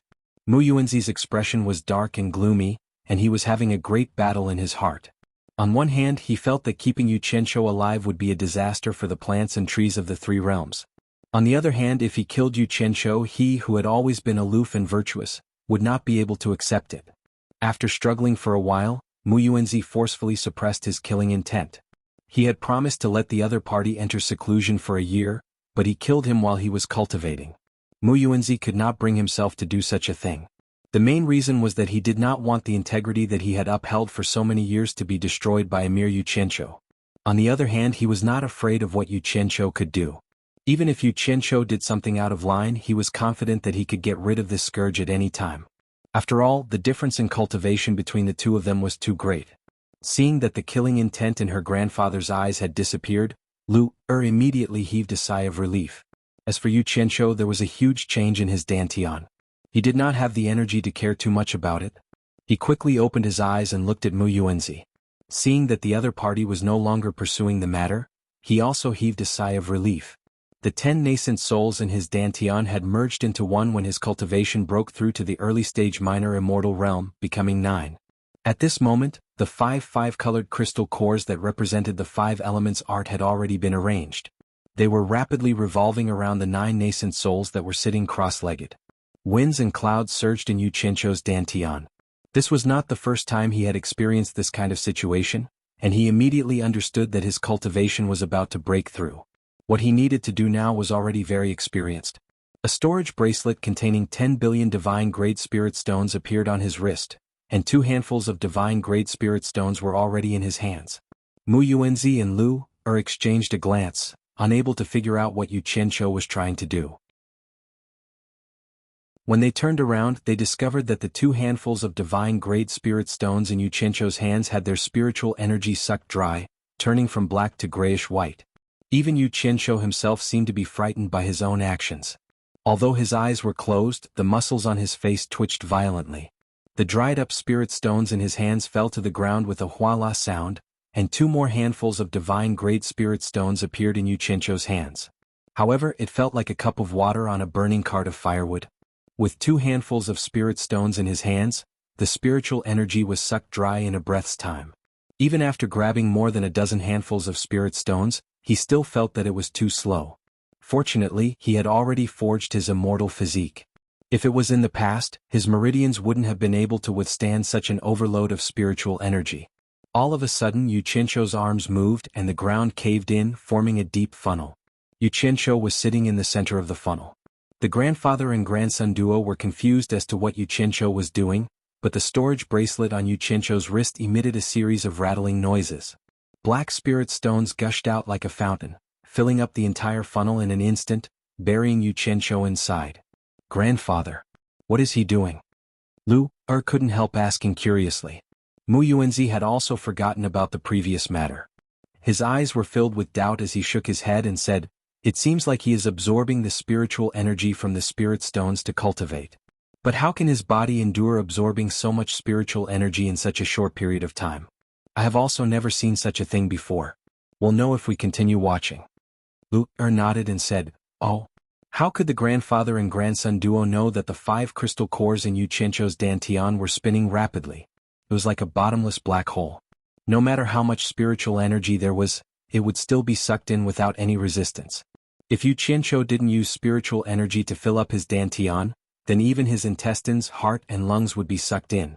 In less than a moment, the large amount of black spirit stones that were burying Yu Qianqiu in the funnel gradually turned grayish-white. Almost at the same time that the large amount of spiritual energy in the spirit stones was exhausted, there was a crashing sound as the grayish-white spirit stones all flowed out from the bottom of the funnel. They saw a large, black hole appear at the bottom of the funnel under Yu Qianqiu's butt. After all the dried-up spirit stones were drained, the black hole quickly healed. The storage bracelet on Yu Qianqiu's wrist once again spewed out a large amount of spirit stones to bury himself. The grandfather and grandson duo were dumbstruck. They discovered that using this method to absorb the spiritual energy in the spirit stones was indeed very fast. Mu Yuanzi was truly speechless. He suddenly felt that he had lived all these years in vain. In the past, he had always thought that he was experienced and knowledgeable. However, today Yu Qianqiu had truly broadened his horizons. Not to mention anything else, there was actually someone who felt that the speed at which he absorbed spiritual energy was too slow. Thus, he used spirit stones to bury himself in a large funnel to save himself the trouble.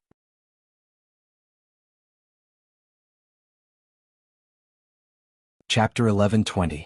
What surprised him even more was that even though Yu Qianqiu had cast a technique to create such a large hole in the ground with his cultivation, he actually didn't notice much movement. This scene caused Mu Yuanzi's pupils to shrink and his eyelids to twitch. As time passed, the spirit stones in the underground funnel were constantly replaced. Spirit stones were continuously consumed, and there were no signs of it stopping. The grandfather and grandson duo kept watching from the side, and the more they watched, the more shocked they became. Nearly 100 spirit stones had been consumed just like that. Let alone Mu Yuanzi, even Lu could see that it was impossible for a person's body to contain such a large amount of spiritual energy. After 100 or so spirit stones, the grandfather and grandson duo, who were gradually getting used to this, suddenly realized that the spirit stones that had been sucked dry were not replaced in time.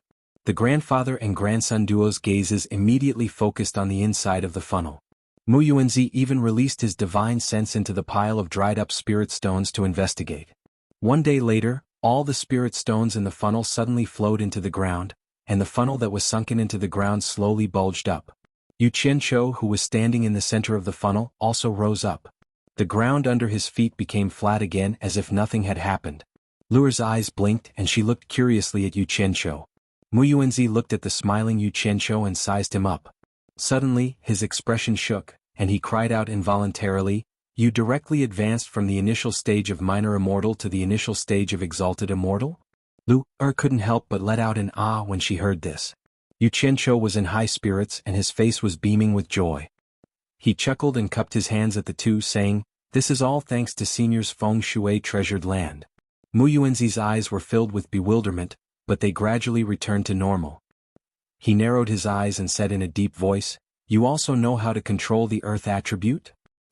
Yu Qianqiu was startled and he knew he couldn't hide it anymore, so he said perfunctorily, "I know a thing or two." Mu Yuanzi slowly turned around and after a moment of silence he looked back at Yu Qianqiu and said indifferently, "I don't care what secrets you're hiding, this old man hopes that you remember what you said. After a year, scram out of Wood Killer Sea and never meet Luer again." Yu Qianqiu was startled and the joy on his face disappeared without a trace. He then snorted coldly, "I, Yu Qianqiu, am a man of my word. I never go back on my word, unlike some people who don't keep their word." There was a hidden meaning in his words, hinting that Mu Yuanzi had forcefully interrupted his cultivation. Mu Yuanzi wasn't an idiot. How could he not understand the meaning behind Mu Yuanzi's words? Mu Yuanzi didn't make a fuss. He stabbed the wooden staff in his hand into the ground, and a thin layer of azure light immediately enveloped the large head of the staff. The azure light rushed along the body of the staff, and when it reached the ground, it quickly spread out like ripples, rushing into the dense forest in all directions. What a dense wood attribute, so dense that it could be seen with the naked eye. Yu Qianqiu was inwardly shocked. He saw that wherever the green light spread, the withered flowers and grass on the ground immediately regained their vitality. The withered trees in the surroundings also sprouted, and new lush green leaves grew at a visible rate. Looking down from the sky, one could see a green ripple appear in the center of the withered forest, and then it quickly spread to the entire withered forest. Not long after, it regained its vitality, and the fresh green was even more eye-catching than the surrounding forest. Mu Yuanzi flew into the sky from the center of the new green, and swept his eyes across the surroundings. Then he turned into a stream of light and flew into the distance. The legendary withered tree coming back to life. Yu Qianqiu was flabbergasted as he looked at his surroundings. These words suddenly popped up in his mind. When he came back to his senses, he discovered that Mu Yuanzi had already left, and only Lu Er was looking at him curiously. Yu Qianqiu looked at his hands, and his right hand suddenly condensed into a claw that covered a newly grown green vine not far away. The small green vine shook violently for a moment, and then it quickly grew, growing longer and thicker at a visible rate. It coiled around a large tree, and as it grew, the plants in a small area around it slowly withered, as if all their energy had been sucked dry by the growth of this long vine. The condensed 5 claws suddenly clenched, and the thick vine that had turned from a new vine to an old vine suddenly tightened around the trunk of the large tree. It tightened even more, and the vine sank into the tree trunk. "What are you trying to do?" Just as Lu Er asked weakly, she heard several snapping sounds. The vine that was coiled around the tree trunk could not withstand the great force, and actually broke into several pieces. Other than leaving a few deep marks on the tree trunk, it was not a big deal. Yu Qianqiu turned a deaf ear to Lu Er's words. His clenched fist once again turned into a claw, and the thick vine that had broken into several pieces violently shook and grew again. However, before it could recover to half its original length, it stopped growing. No matter how Yu Qianqiu used the wood art to speed up its growth, it could not grow again. He saw that the ground around the vine had turned yellow, as if all the nutrients on the ground had been sucked dry by it. The expression on Yu Qianqiu's face twitched, and he looked around. He suddenly opened his arms, and a fresh and clean aura surged out from his body. The surrounding vines and grass were like long snakes that had awakened, spreading and growing wildly. When they reached a certain size, they stopped. As Yu Qianqiu's arms came together, the surrounding vines whooshed over, wrapping him like a dumpling in the blink of an eye. Inside the dumpling, Yu Qianqiu spread his arms. Snapping sounds rang out, and all the vines wrapping around him exploded into pieces, scattering all over the ground. "How is this possible? How is this possible?" Yu Qianqiu looked like he was possessed, muttering to himself in a daze. Then he quickly checked the storage bracelet on his wrist. The 10 spaces inside originally contained 10 billion divine-grade spirit stones, but now one of the spaces was completely emptied. In other words, he had spent a total of 1 billion divine-grade spirit stones to advance his cultivation from early minor immortal to early heavenly immortal. Seeing his dazed appearance, Lu Er once again asked weakly, "Yu Qianqiu, what happened to you?" Yu Qianqiu's eyes suddenly lit up, as if he had discovered a new continent. He directly teleported to Lu Er's side, holding her shoulders with both hands, shaking her. "Lu Er, aren't you a wood spirit? You and your grandfather should be proficient in wood element spells, right? Are there any killing moves among the wood element spells that are more powerful? Can you show it to me?" The reason why he lost his composure was because he felt that the wood element was too weak. He almost couldn't believe it.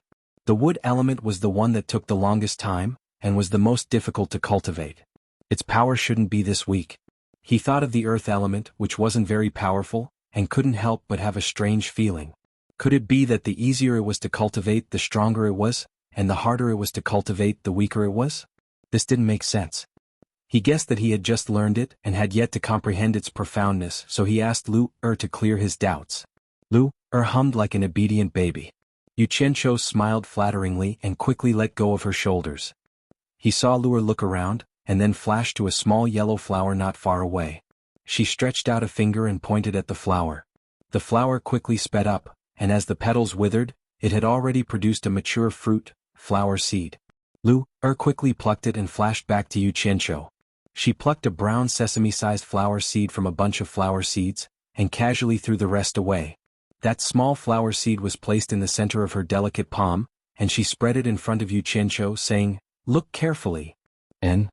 Yu Qianqiu nodded his head, his eyes wide open. He stared at that sesame-sized flower seed and held his breath in concentration. In his heart, he wondered what kind of powerful killing move such a tiny little fellow could unleash. But on second thought, as the saying goes, you can't judge a book by its cover. The more unremarkable the little fellow was, the more unexpected it might be. Wasn't there a saying that concentrated was the essence? It must not be underestimated. Lu closed her eyes slightly, and her delicate palm suddenly rippled with a faint green brilliance.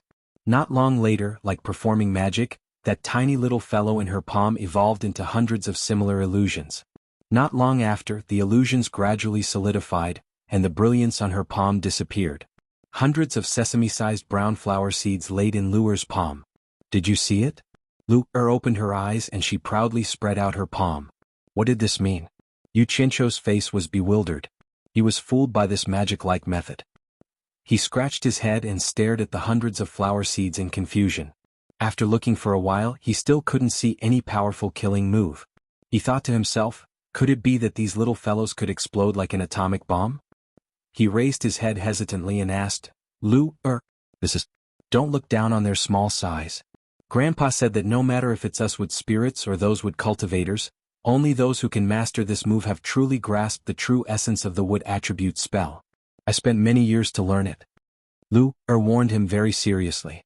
Yu Qianzhou's face immediately turned solemn and he thought to himself, oh my! The true essence of the wood attribute spell. As expected, the powerful ones are still to come. He nodded repeatedly and said, don't worry about this. I, Yu Qianzhou, am not an ignorant person who looks down on others. Continue, I will definitely learn humbly. Since you can absorb the wood element, that means you can also learn this move. As Luer spoke, she waved her hand like a fairy scattering flowers. Hundreds of sesame-sized brown flower seeds were scattered into the forest.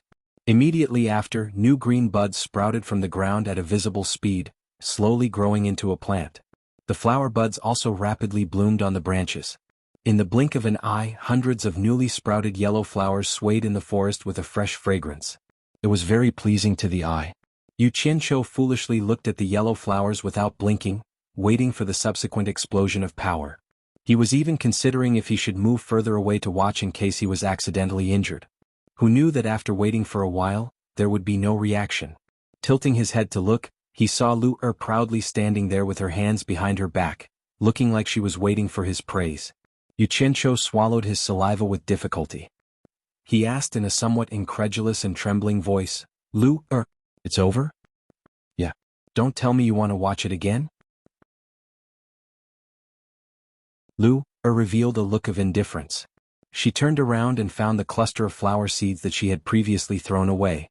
Then she peeled off a sesame seed and placed it on her palm. She extended her hand in front of Yu Qianzhou and said, I'll demonstrate it one more time, but there won't be a next time. You better watch carefully.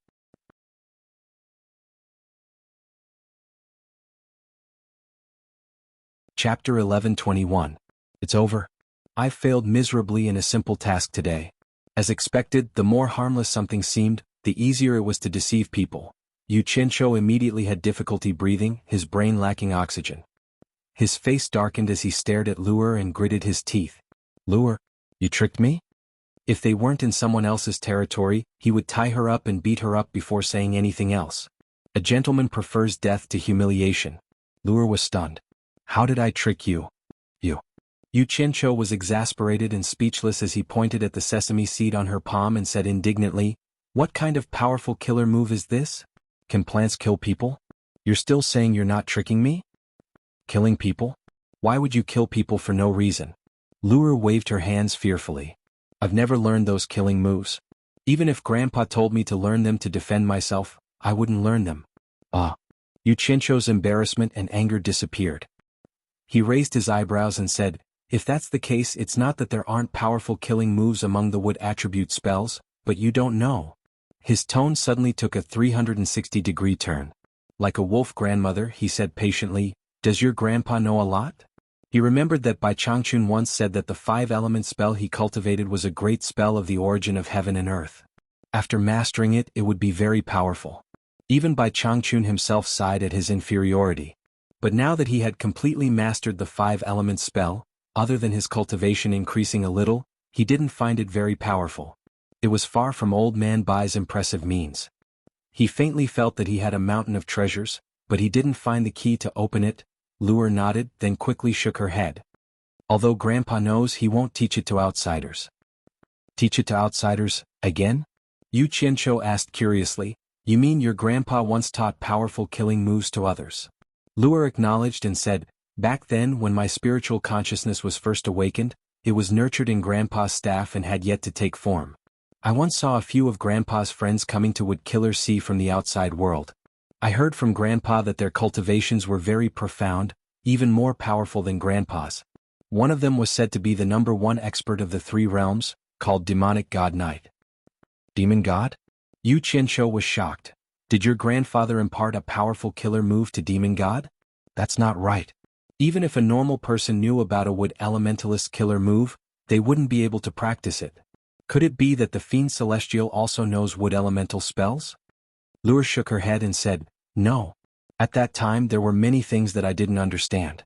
Later on, I heard from Grandpa that Demon God Knight had many experts under him. One of them was called Demon King Clear Sky, who was also a wood cultivator. Demon God Knight once asked Grandpa for a set of spells suitable for wood cultivators for that subordinate of his. Grandpa wanted to show off that his abilities weren't bad, so he gave Demon God Knight a set of Green Devil Seed cultivation spells.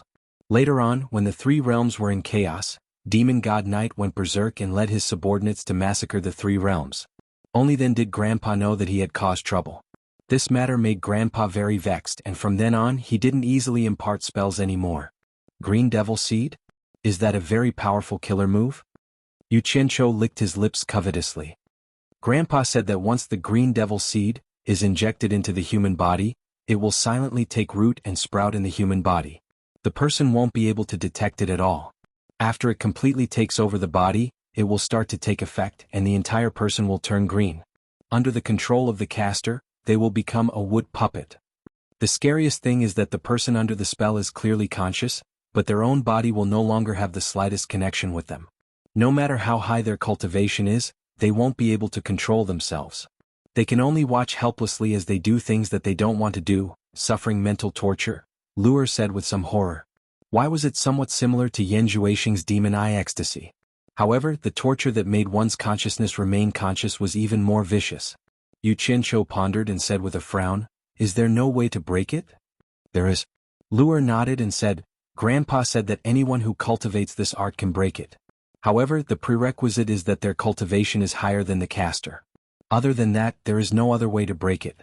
Back then, when Grandpa learned that Demon God Knight's subordinate, the Clear Sky Great Demon King, used this art to wreak havoc in the 3 realms, he personally went to find Demon God Knight to denounce him.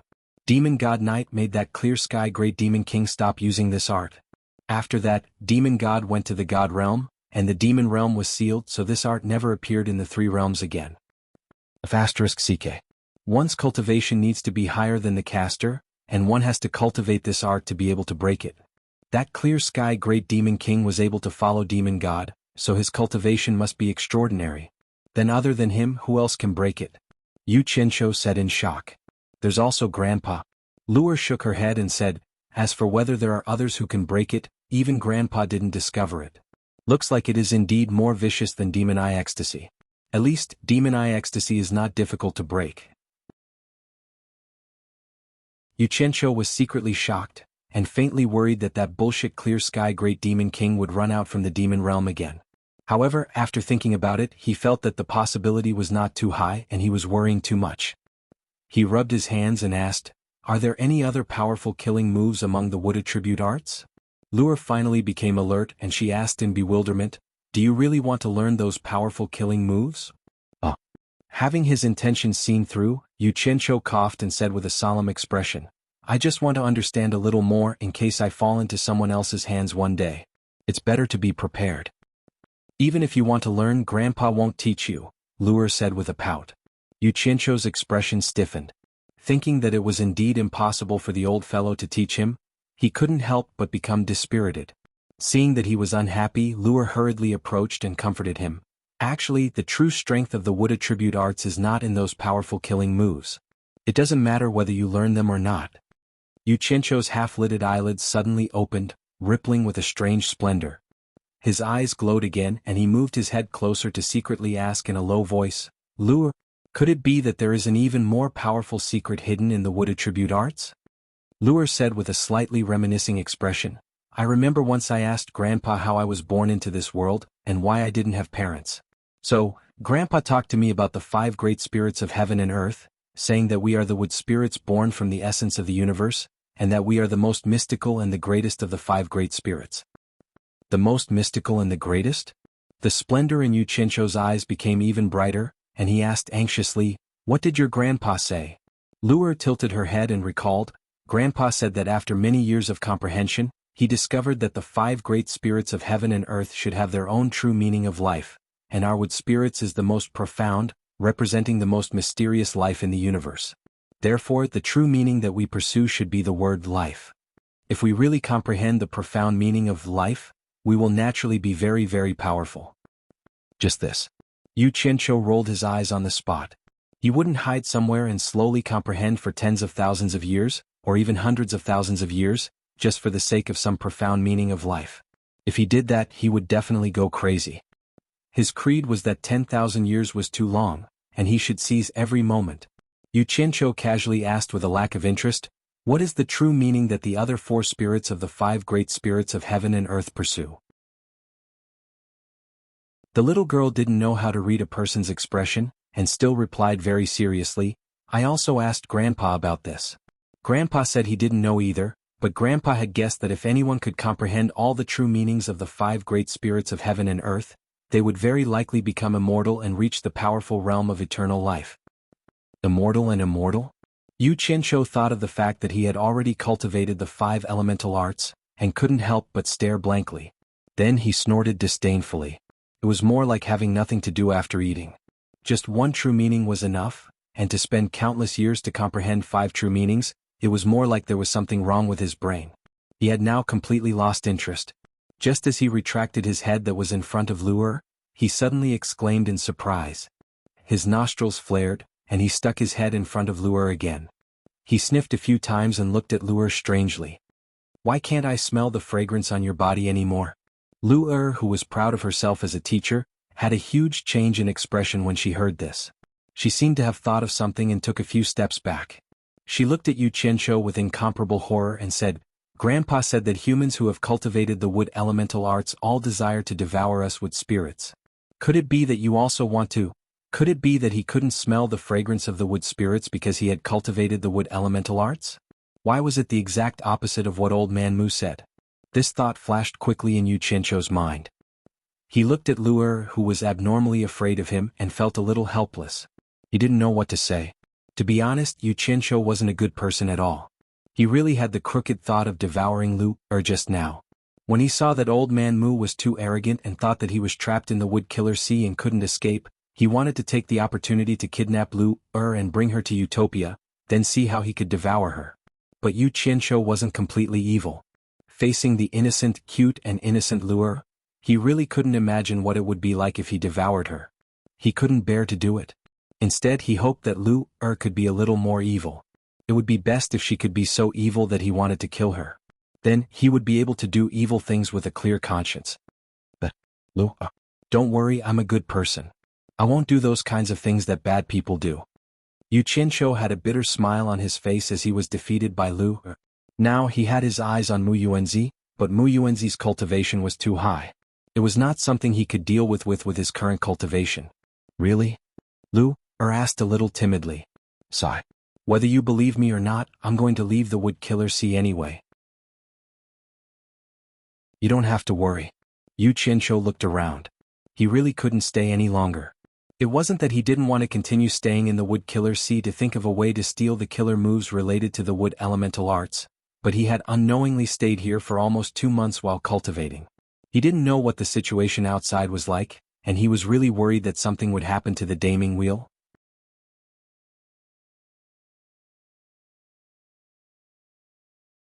Chapter 11:22. You're leaving already? Lu'er immediately forgot her fear, and her eyes revealed an expression of wanting him to stay. She said, "Grandfather promised to let you go into seclusion in Wood Killer Sea for a year. There's still a lot of time." Yu Qianzhou did not answer her question. He looked at her and said with a faint smile, "Lu'er, listen to your grandfather. Don't sneak out anymore. The outside world is really not suitable for you." Lu'er was stunned on the spot, not knowing what was going on. Yu Qianzhou waved his hand at her, who was in a daze, and said decisively, Bring me to your grandfather. Let your grandfather send me out. Lu hesitated for a while, as though she didn't want Yu Qianqiu to leave so quickly. Yu Qianqiu immediately smiled and said, "If you don't bring me, I'll go by myself." After saying that, he flashed into the air and looked down. Not only was Lu in the forest below, there was also a small silver ball buried with the dried-up spirit stones. The dilly-dallying Lu immediately chased after him and asked, "Are you really not going to see me again in the future?" Yu Qianqiu didn't pay attention to her. Instead, he increased his speed and flew far away. Lu's early-stage minor immortal cultivation couldn't catch up to him, but she gritted her teeth and increased her speed. Luckily, the plain where the treehouse was located was not far away. Two streams of light, one in front and one behind, zigzagged down from the sky. They flew past the treetop in the plain, landing under the tree one after the other. The ancient tree had grown for who knew how many years. It gave off a simple and unadorned feeling. The hollow roots of the tree were in a tripod state. 3 sides were ventilated. The old roots were strong and the thin roots were coiled. It could be seen that the space inside the trunk was not small. Yu Qianqiu stood outside and didn't go in. He said in a clear voice, "Senior Mu, please open the mystic door and let Junior leave Wood Killer see." As soon as he finished speaking, Mu Yuanzi appeared under the hollow tree with a walking stick. He looked down at Yu Qianqiu for a while and said indifferently, "You want to leave on your own. I didn't force you to leave. You better remember what you promised me. Just remember it." Yu Qianqiu cupped his fists. "I am a man of my word. Please open the profound gate." Without another word, Mu Yuanzi pointed his cane forward, and a wall of profound light immediately appeared in front of Yu Qianqiu. Yu Qianqiu was just about to enter when Lu'er suddenly shouted, "Yu Qianqiu, help me send my regards to elder sister Farong and the rest. Tell them that I miss them and tell them not to forget Lu'er. Lu'er will accompany them to play mahjong when there's a chance." As she spoke, large drops of tears flowed down her cheeks. Mu Yuanzi glanced at her and closed his eyes. This time he didn't reprimand her like he usually did. Yu Qianqiu only paused in his footsteps and listened to her words expressionlessly. In the end he didn't even turn his head. He let Lu'er cry her heart out and walked forward with large steps. His figure disappeared along with the wall of profound light. The moment Yu Qianqiu stepped into the wall of profound light, the scenery in front of him suddenly changed. He saw the exposed red cliff and the ancient language tree with golden leaves. In the blink of an eye, he had returned to the place he left. Even though he had experienced this once before, it still felt like a dream. Looking back, the wall of profound light had already disappeared. "Where did you go?" Suddenly someone spoke. Yu Qianqiu jumped in fright. He raised his head and saw Deming Luan standing on the branch of the ancient language tree looking at him. He immediately let out a sigh of relief and said, "I didn't expect you to still be here. If I couldn't find you, how would I explain to Wei Chuanqiu and the rest?" Deming Luan flashed down from the tree and said with a frown, "If I didn't guess wrong, you should have gone to Wood Killer C." Yu Qianqiu nodded his head and looked around. "Jintai and the rest still haven't moved? Did anything happen? They should still be searching everywhere. This is the last thing Jintai and the rest rely on to make a comeback. They won't let it go if they don't find it. Otherwise they will definitely summon us." After Deming Luan finished, he asked, "What happened to Wood Killer C? How did you get involved all of a sudden?" "This isn't the place to talk about this. I'll slowly tell you when we get back." Yu Qianqiu looked around and saw that there was no one around. He casually took out the human skin mask and put it on his face. Previously, when he was roasting the fish, he was afraid that the smoke and fire would cause the mask to change color, making it inconvenient to use in the future, so he took it off.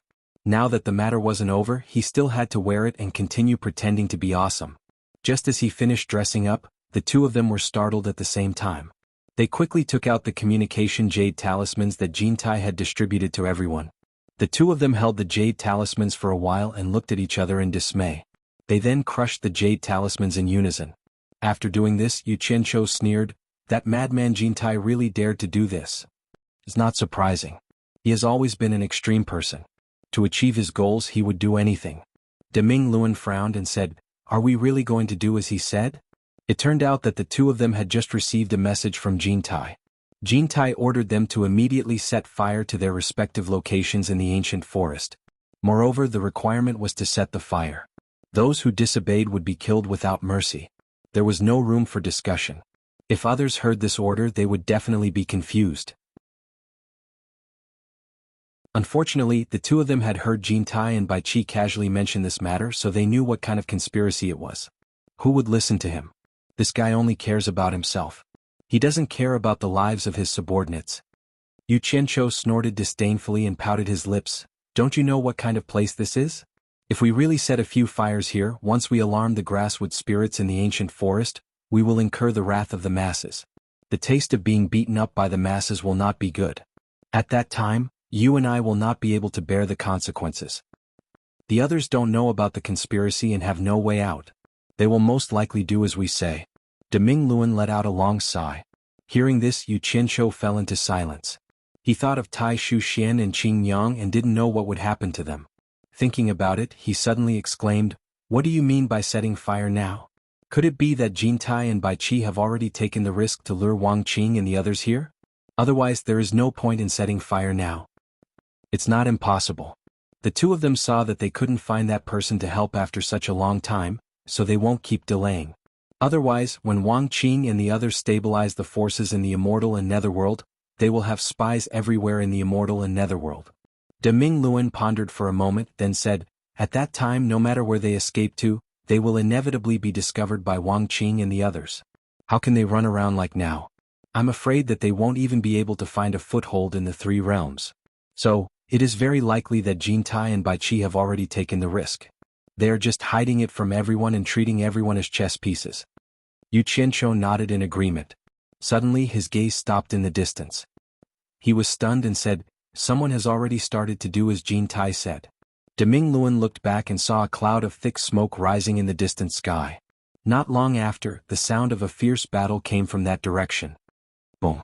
The two of them were shocked by the loud sound behind them and turned around. In the distant sky, 6 snow-blue rainbow dragons shuttled between the heaven and earth. A golden flowing light with extraordinary aura and a white flowing light were fighting with each other. That was not all. A black hurricane that was like a pillar that supported the heavens swept over to help. Countless towering trees were uprooted and swept up into the clouds. They really lured Wang Qing over. That black hurricane is... Deming Luan was shocked and said, "Could it be that King Wu Feng of the Black Mountain has come?" "I'm afraid so. Looks like Jin Tai wants to catch both father and son in one fell swoop. So he took the risk to lure them all over." Yu Qianqiu snorted disdainfully and sneered. Suddenly he saw many figures flying over in groups from the distant sky. It was obvious that they were not the subordinates of Jin Tai and Bai Qi, the two bandits. Countless figures flew into the sky from the forest in all directions. Their clothes were all strange and the color was mostly green. It was obvious that they were the plant spirits of the ancient forest. For a moment, angry shouts and the sound of fierce fighting mixed together. All kinds of flowing lights exploded in the sky like fireworks. "Let's take a look first. If it doesn't work, we'll return to the Divine Ruin Realm and not play with them anymore. Go up." Yu Qianqiu shouted and took the lead to fly to the ancient language tree. Deming Luan immediately understood that it was a bit conspicuous to stand below. If they were not careful they might be affected, so he also flashed up. The two of them hid in the dense golden leaves and watched the battle outside through the gaps.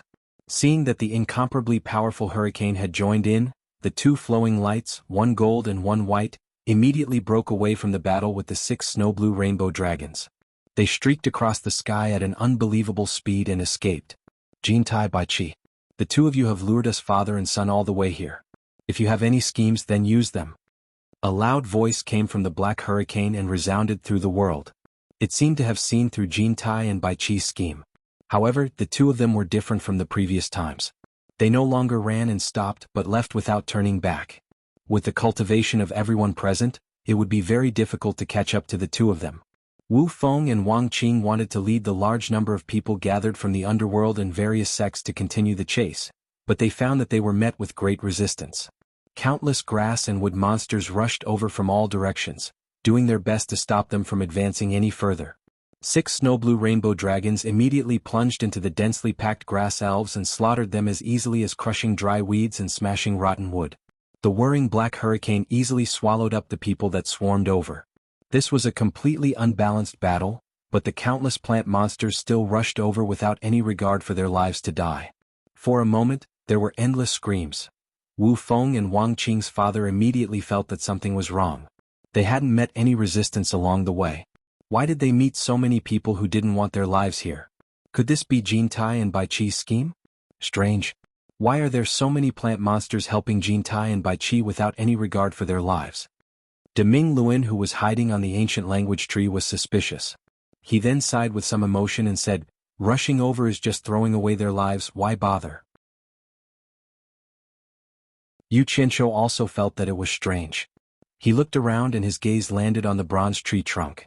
After a moment of thought, he said with respect, "I understand.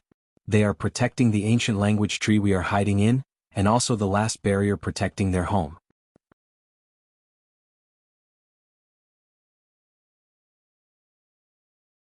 Chapter 11:23. The Great Bright Will didn't understand what he meant for the time being. It just couldn't bear to see countless grass and wood demons courageously dying. It shook its head gently and said, "The ancient forest has always been isolated from the outside world. It has never had any conflicts with the people outside. It can be said that it stands aloof from the world, but in the end, it can't avoid being implicated by the people outside." Wang Qing, who was wearing a silver mask and a wide blue robe, looked around. He was a little shocked when he saw the grass monsters coming from all directions to die. He faintly felt that they were not necessarily working for Jintai and Baichi. In a flash, he waved his sleeves, and the 6 rainbow dragons no longer slaughtered wantonly. They quickly converged around his body to defend himself. His eyes flickered, and a voice came from under the silver mask, "We are chasing after Jintai and Baichi. We have no enmity with you, so why are you trying to stop us?" Before anyone could answer, a cold snort came from the black whirlwind. "A group of reckless evildoers, those who stop me will die." The range of the whirlwind rapidly expanded, and for a moment, it seemed to have the power to devour the world. The storm-like attacks of the elves were like clay oxen in the sea, and had no effect at all. The violent howling of the black hurricane was like the wailing of ghosts and the howling of wolves. It covered the sky and the earth, and the powerful suction it produced quickly spread out, uprooting countless towering ancient trees. The ancient language tree that stood alone on the edge of the cliff stubbornly resisted the strong suction, and its golden leaves all flew toward the whirlwind.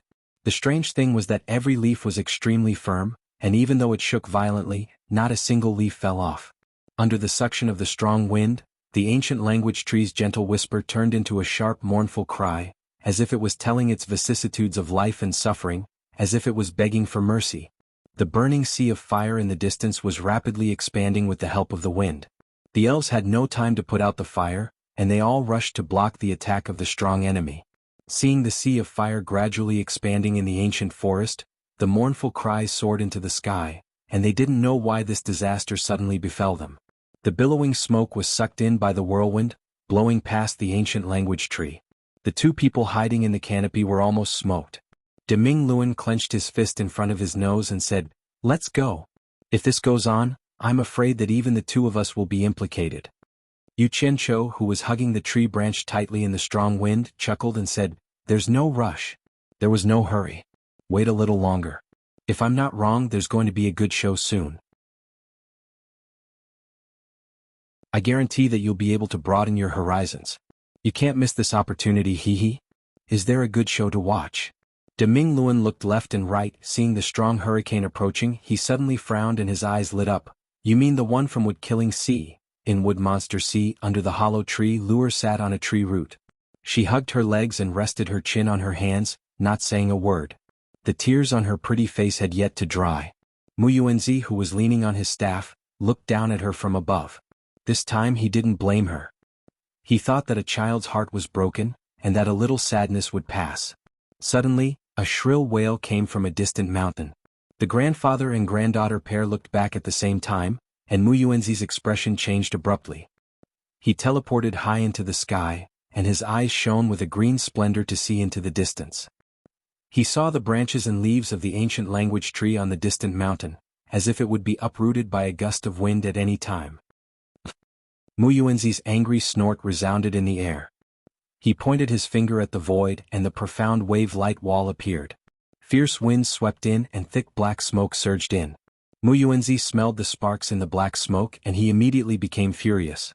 He stepped into the profound wave-light wall and disappeared. The murderous hurricane was getting closer and closer, and Yu Qianqiu, who was hugging the tree branch tightly, felt a little overwhelmed. He was annoyed that he was going to miss a good show. Just as he was about to leave with Deming Luan, he heard an angry shout from the sky, "Who dares to behave atrociously in my ancient forest?" Facing Deming Luan's questioning gaze, Yu Qianzhou's eyes brightened, and he nodded repeatedly, thinking that it was finally here. What arrogance! The immortal netherworld and immortal netherworld are the world of us father and son, and even the ancient forest has to submit. A cold sneer came from the black hurricane, and he seemed to realize that the newcomer's cultivation was profound. His tone changed and he asked, "Who are you?" The wood spirits that had been rushing over from all directions saw Mu Yuanzi's figure suddenly appear in the sky, and their grief and indignation turned into joy. They quickly retreated, no longer making unnecessary sacrifices. At this time, whether it was in the sky or on the ground, all the wood spirits knelt and kowtowed to Mu Yuanzi. Mu Yuanzi waved his hand at the crowd with a grave expression and said, "All of you go put out the fire." The hidden meaning behind his words was, "Leave this place to me." All the wood spirits immediately obeyed, and rushed to the blazing sea of fire to put out the fire. Wang Qing, who was protected by 6 rainbow dragons, looked at the old man with the walking stick in the sky, and his gaze gradually became serious. The moment he came out, he saw the black hurricane kill countless people. Mu Yuanzi, who did not like to kill, was also angry. Without saying anything, the wooden staff in his hand turned into a stream of light, and shot up into the sky. In the blink of an eye, a huge wave was set off in the sky, and a pillar that supported the heavens directly smashed towards the center of the black hurricane like a meteor. Jin Tai and Bai Qi, who were hiding in the distance, suddenly saw a terrifyingly huge wooden staff appear in the sky. Bai Qi's pupils suddenly shrank, while Jin Tai laughed loudly and clapped his hands saying, "Wonderful, wonderful. We finally summoned old Mu. Bai Qi, let's go help old Mu." The two of them immediately turned into streams of light and quickly returned. With a loud bang, the heaven and earth shook. The huge wooden staff pierced into the black hurricane, and directly scattered the fierce hurricane. With one move, it broke the fierce hurricane that no one could block. Wu Feng, who was hiding inside, vomited a mouthful of blood on the spot, and was sent flying 1,000 meters away. After breaking through the hurricane, the huge staff stabbed into the ground with a boom, and the ground immediately split into pieces, creating deep ravines. The brown wooden staff that stood between the heaven and earth was simple and unadorned, but it was majestic and awe-inspiring. Mu Yuanzi was standing on the head of the high staff, looking down disdainfully. Wang Qing, whose blue robes fluttered in the wind, was shocked. His long hair fluttered in the wind, and he raised his head to look at the person standing on the head of the staff. He did not expect the other party to break the wind god's staff with one move, and heavily injure his father. He immediately activated the sword art, and with a flick of his sleeve, the 6 rainbow dragons immediately roared and attacked. Mu Yuanzi, who was about to be besieged by the 6 dragons, stood there indifferently. Azure light suddenly erupted from the head of the staff beneath his feet. 6 thick ancient vines shot out from the head of the staff in the blink of an eye, wrapping themselves around the necks of the 6 rainbow dragons with lightning speed. No matter how much the 6 dragons struggled, they were unable to break free. It was a spectacular scene of dragons being tied up in the sky. Without the interference of the hurricane, Deming Luan and Yu Qianzhou, who were hiding in the canopy of the ancient language tree, saw the battle clearly. The two of them looked at each other, unable to conceal the shock in their eyes. Although the two of them knew that Mu Yuanzi was definitely very powerful, they did not expect that he would be able to suppress Wang Qing and Wu Feng with just one move. Yu Qianzhou had originally wanted to ask Bai Changchun to help him deal with Mu Yuanzi so that he could devour him, but after seeing this scene he immediately dispelled that thought. Without a doubt, the current Bai Changchun was clearly not Mu Yuanzi's match. Seeing that his 6-dragon snow blue sword was trapped, Wang Qing flung his blue robes and sword into the sky, floating at the same level as Mu Yuanzi. He said solemnly, "I did not expect such a powerful expert to be hidden in the ancient forest. Who exactly are you?" Mu Yuanzi snorted coldly and said, "Ignorant juniors, even the #1 expert of the 3 realms, the demon god, had to be courteous when he saw this old man. No matter how arrogant the demon god was in the 3 realms, he would never come to my ancient forest to act so presumptuously. You guys sure are audacious. Do you really think that this old man has a good temper and will not start a massacre? Even the demon god had to be courteous?" Wang Qing was shocked once more, and he sized up Mu Yuanzi with a bewildered gaze. "Why have I never heard of such a formidable expert in the immortal dimension? In a blink of an eye, he slightly understood why Jin Tai's forces had never invaded the ancient forest after so many years of ruling over the immortal dimension, and he also understood why Jin Tai and Bai Qi had lured him and his father to the ancient forest. It turned out that such a formidable figure was hiding here. So it's a hidden expert. Wang Qing cupped his hands and bowed. This junior is the sect master of Heartless Palace, Wang Qing. I didn't mean to offend senior, but I was actually tricked here by Jin Tai and Bai Qi. I hope senior can be magnanimous. You're that Wang Qing who overthrew Jin Tai Immortal Palace. Mu Yuanzi interrupted him, and he recalled what Yu Qianqiu had said to him earlier. He immediately snorted coldly and said, "Good. You really made things difficult for this old man. It's not difficult for me to be magnanimous, and this old man isn't someone who likes to kill, but you dared to act violently in my ancient forest. If I don't punish you, won't my ancient forest be trampled by others in the future?" As he spoke, he glanced at the 6 bound rainbow dragons and realized that they were not ordinary treasures. He resolutely shouted, "Leave behind your weapons as punishment and swear never to set foot in my ancient forest again. If you do that, I can let you go." Wang Qing's breath froze. He couldn't leave the 6 dragon snow blue sword behind, and he couldn't hand over his father's divine wind staff either. Otherwise, even if he and his father joined forces, they wouldn't be a match for either Jin Tai or Bai Qi. As long as he handed over the treasures he relied on, he wouldn't be far from death. Jin Tai and Bai Qi would definitely retaliate, and this was equivalent to handing over the lives of the father and son, so how could he agree? "Old man Mu, we can't let them go like this." Jin Tai's voice came from afar, and a golden and white light flashed over. Jin Tai, who was holding the golden cloud rod, and Bai Qi, who was controlling the obsidian light mirror, appeared at the same time. Together with Mu Yuanzi, they trapped Wang Qing in the center. Bai Qi was solemnly examining Mu Yuanzi, but Jin Tai looked at Wang Qing and laughed wildly. "Wang Qing, you probably didn't even dream that this day would come. Today I'm going to make you and your father spit out everything you've eaten, including interest."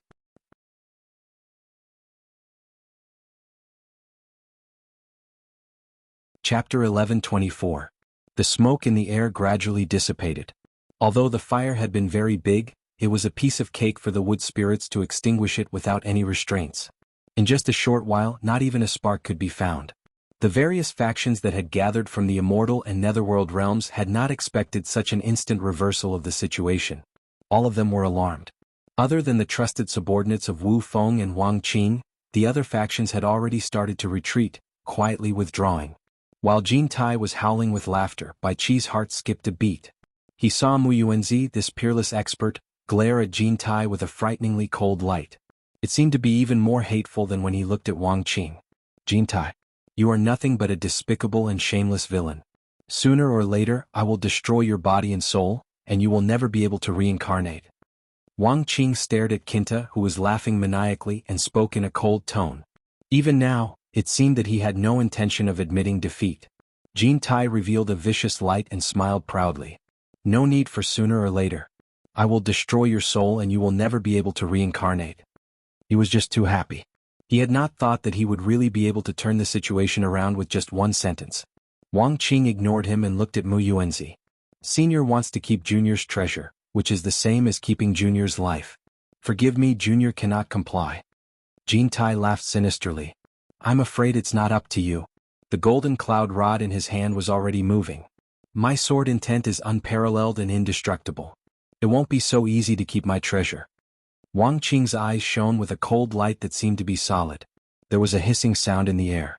The sleeves of his blue robes bulged, and he suddenly clapped his hands together. There was an angry shout that sounded like metal clashing. "Break!" In an instant, the air was filled with a desolate sword intent. The 6 rainbow dragons that were bound suddenly erupted with brilliance, and they let out heaven-shaking roars. In an instant, 6 loud bangs rang out, and the 6 thick vines that bound them collapsed into pieces in the blink of an eye. It was a god artifact. Mu Yuanzi's eyes flashed. He hadn't expected Wang Qing to be able to break free from his bindings. As soon as the 6 rainbow dragons broke free, they immediately retracted their azure light and turned into 6 streams of light. They gathered in front of Wang Qing with almost instantaneous speed. The 6 swords merged into one, and the huge 6-dragon snow blue sword returned to its original appearance. The sword intent had been condensed at this moment since a long time ago. Almost at the same time, Wang Qing attacked like a bolt of lightning, brazenly drawing his sword. A sonorous sword cry resounded throughout the heavens and the earth, shocking the minds of everyone. A dazzling snow-blue light swept out like a resplendent meteor. The sixth move of sword draw style.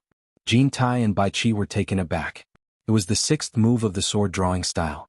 Both of them had already experienced the terror of this move, so they naturally knew how powerful it was. Kinte thought that Mu Yuanzi would make a move, but what made him speechless was that Mu Yuanzi simply stood there and watched the show. By the time he reacted, it was already too late. As soon as he used teleportation, the sweeping blue radiance caused him to let out a blood-curdling scream, and his entire body exploded into golden powder. The golden powder flew away like drifting clouds, and Kinte's angry voice came from afar. "Old man Mu, you did this on purpose." Bai Qi was luckier. He had already raised his vigilance when he noticed that Mu Yuanzi was looking at Kinte strangely. He didn't place any hope on Mu Yuanzi. In addition, his speed of escape was one of the rarest in the world, so he had already escaped by teleportation the moment Wang Qing drew his sword.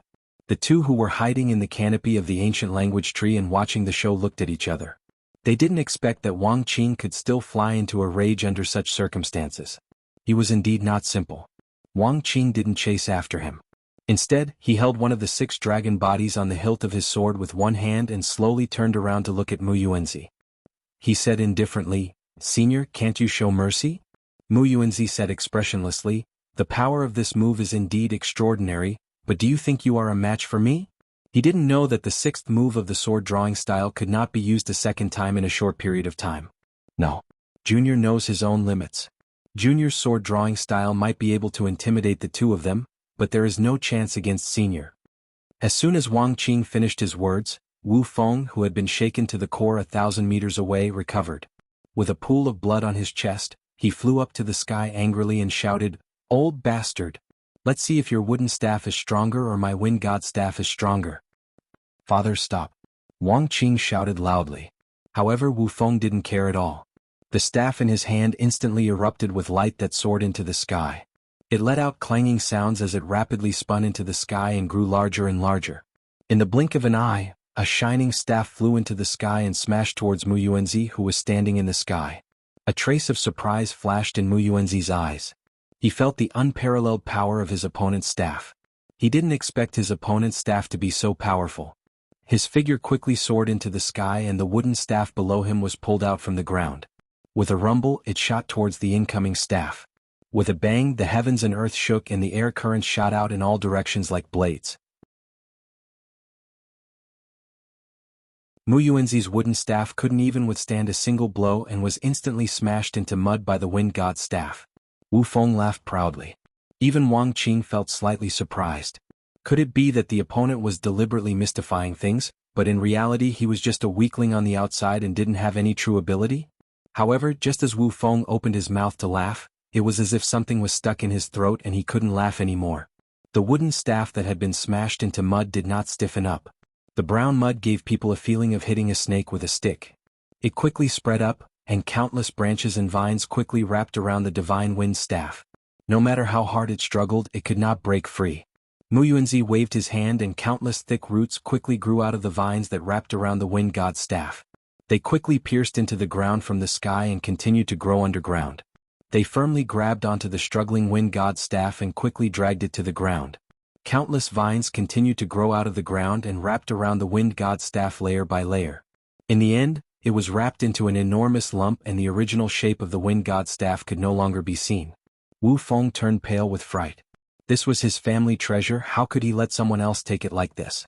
He hurriedly sent out spells to control it. He seemed to have gone mad as he roared, "This is the wind god's staff, don't think you can trap it like this." The huge thing that was wrapped up in a lump was contracting violently, like a huge heart beating on the ground, causing the ground in a large area to tremble. The surrounding trees were all swaying along with the huge thing's contraction. It was obvious that the Aeolus scepter was trying to break free. The thick vines that bound it were breaking, but the vines on the ground were growing at an even faster speed, trapping the Aeolus scepter there. Mu Yuanzi glanced at Wang Qing. Seeing that he did not help and instead urged his father to stop, he immediately nodded slightly. He made up his mind and looked expressionlessly at the seemingly insane Wu Feng. He snorted coldly and said, I didn't think I would see two god artifacts in one day. No wonder Jintai and the others were not a match for you and your father. Your wind god staff is even more powerful. It's a pity that with your ability, you can't even use 1% of its power. If you could use 10% of its power, I wouldn't be able to do anything to you and your father today. However, your cultivation is too low. This treasure is not something you can easily control. If I wanted to kill you, it would be as easy as raising my hand. Do you still not admit defeat? Hurry up and use your sword drawing form to break it. Wu Feng shouted anxiously at Wang Qing. He completely ignored Mu Yuanzi's words. Wang Qing quickly flashed over and comforted him. Finally Wu Feng calmed down. He understood that if Mu Yuanzi wanted to take his life now, it would be as easy as pie. Only then did Wu Feng bow unwillingly. Wu Feng admits defeat. Senior, please be merciful. Wang Qing also turned around and clasped his hands. He roughly explained the grievances between them and Jintai. He made it clear that it was only right and proper for them to seek revenge against Jintai. At the same time, he made it clear that he did not intentionally come to Ancient Forest to cause trouble. He had been tricked by Jintai and by Qi. In the end, he begged, Senior's abilities are difficult for us to match. However, if Senior keeps our treasures, it's no different from killing us. Jintai and Bai Qi will definitely not let this go. Please have mercy, Senior. I don't care if Jintai is in power in the immortal realm or you too. At least Jintai has always abided by the agreement. He restricted the people of the three realms to not offend Ancient Forest. Can you do that? Mu Yuanzi asked indifferently. Wang Qing was cold, but he was not an idiot. He could naturally hear the softness in Mu Yuanzi's words. He immediately guaranteed, Senior, don't worry. If we can really become in power, we will definitely not allow outsiders to disturb the peace of Ancient Forest. I don't doubt your guarantee. Mu Yuanzi stared at Wu Feng's face and said indifferently, but your father seems to be very unconvinced. I'm afraid that he will make a comeback in the future when he has the ability. Then isn't this old man nurturing a tiger that will only invite calamity? Wu Feng was shocked. He was indeed thinking of coming back to redeem himself after he could unleash the great power of the Wind God staff in the future. However, now was not the time to be impulsive. He quickly suppressed the discontent on his face and bowed sincerely, Senior, don't worry. Junior will not dare to act rashly again. Who knew that his son would add something even more ruthless? Wang Qing solemnly promised, if my father does not abide by today's agreement in the future, Junior will sever our relationship as father and son.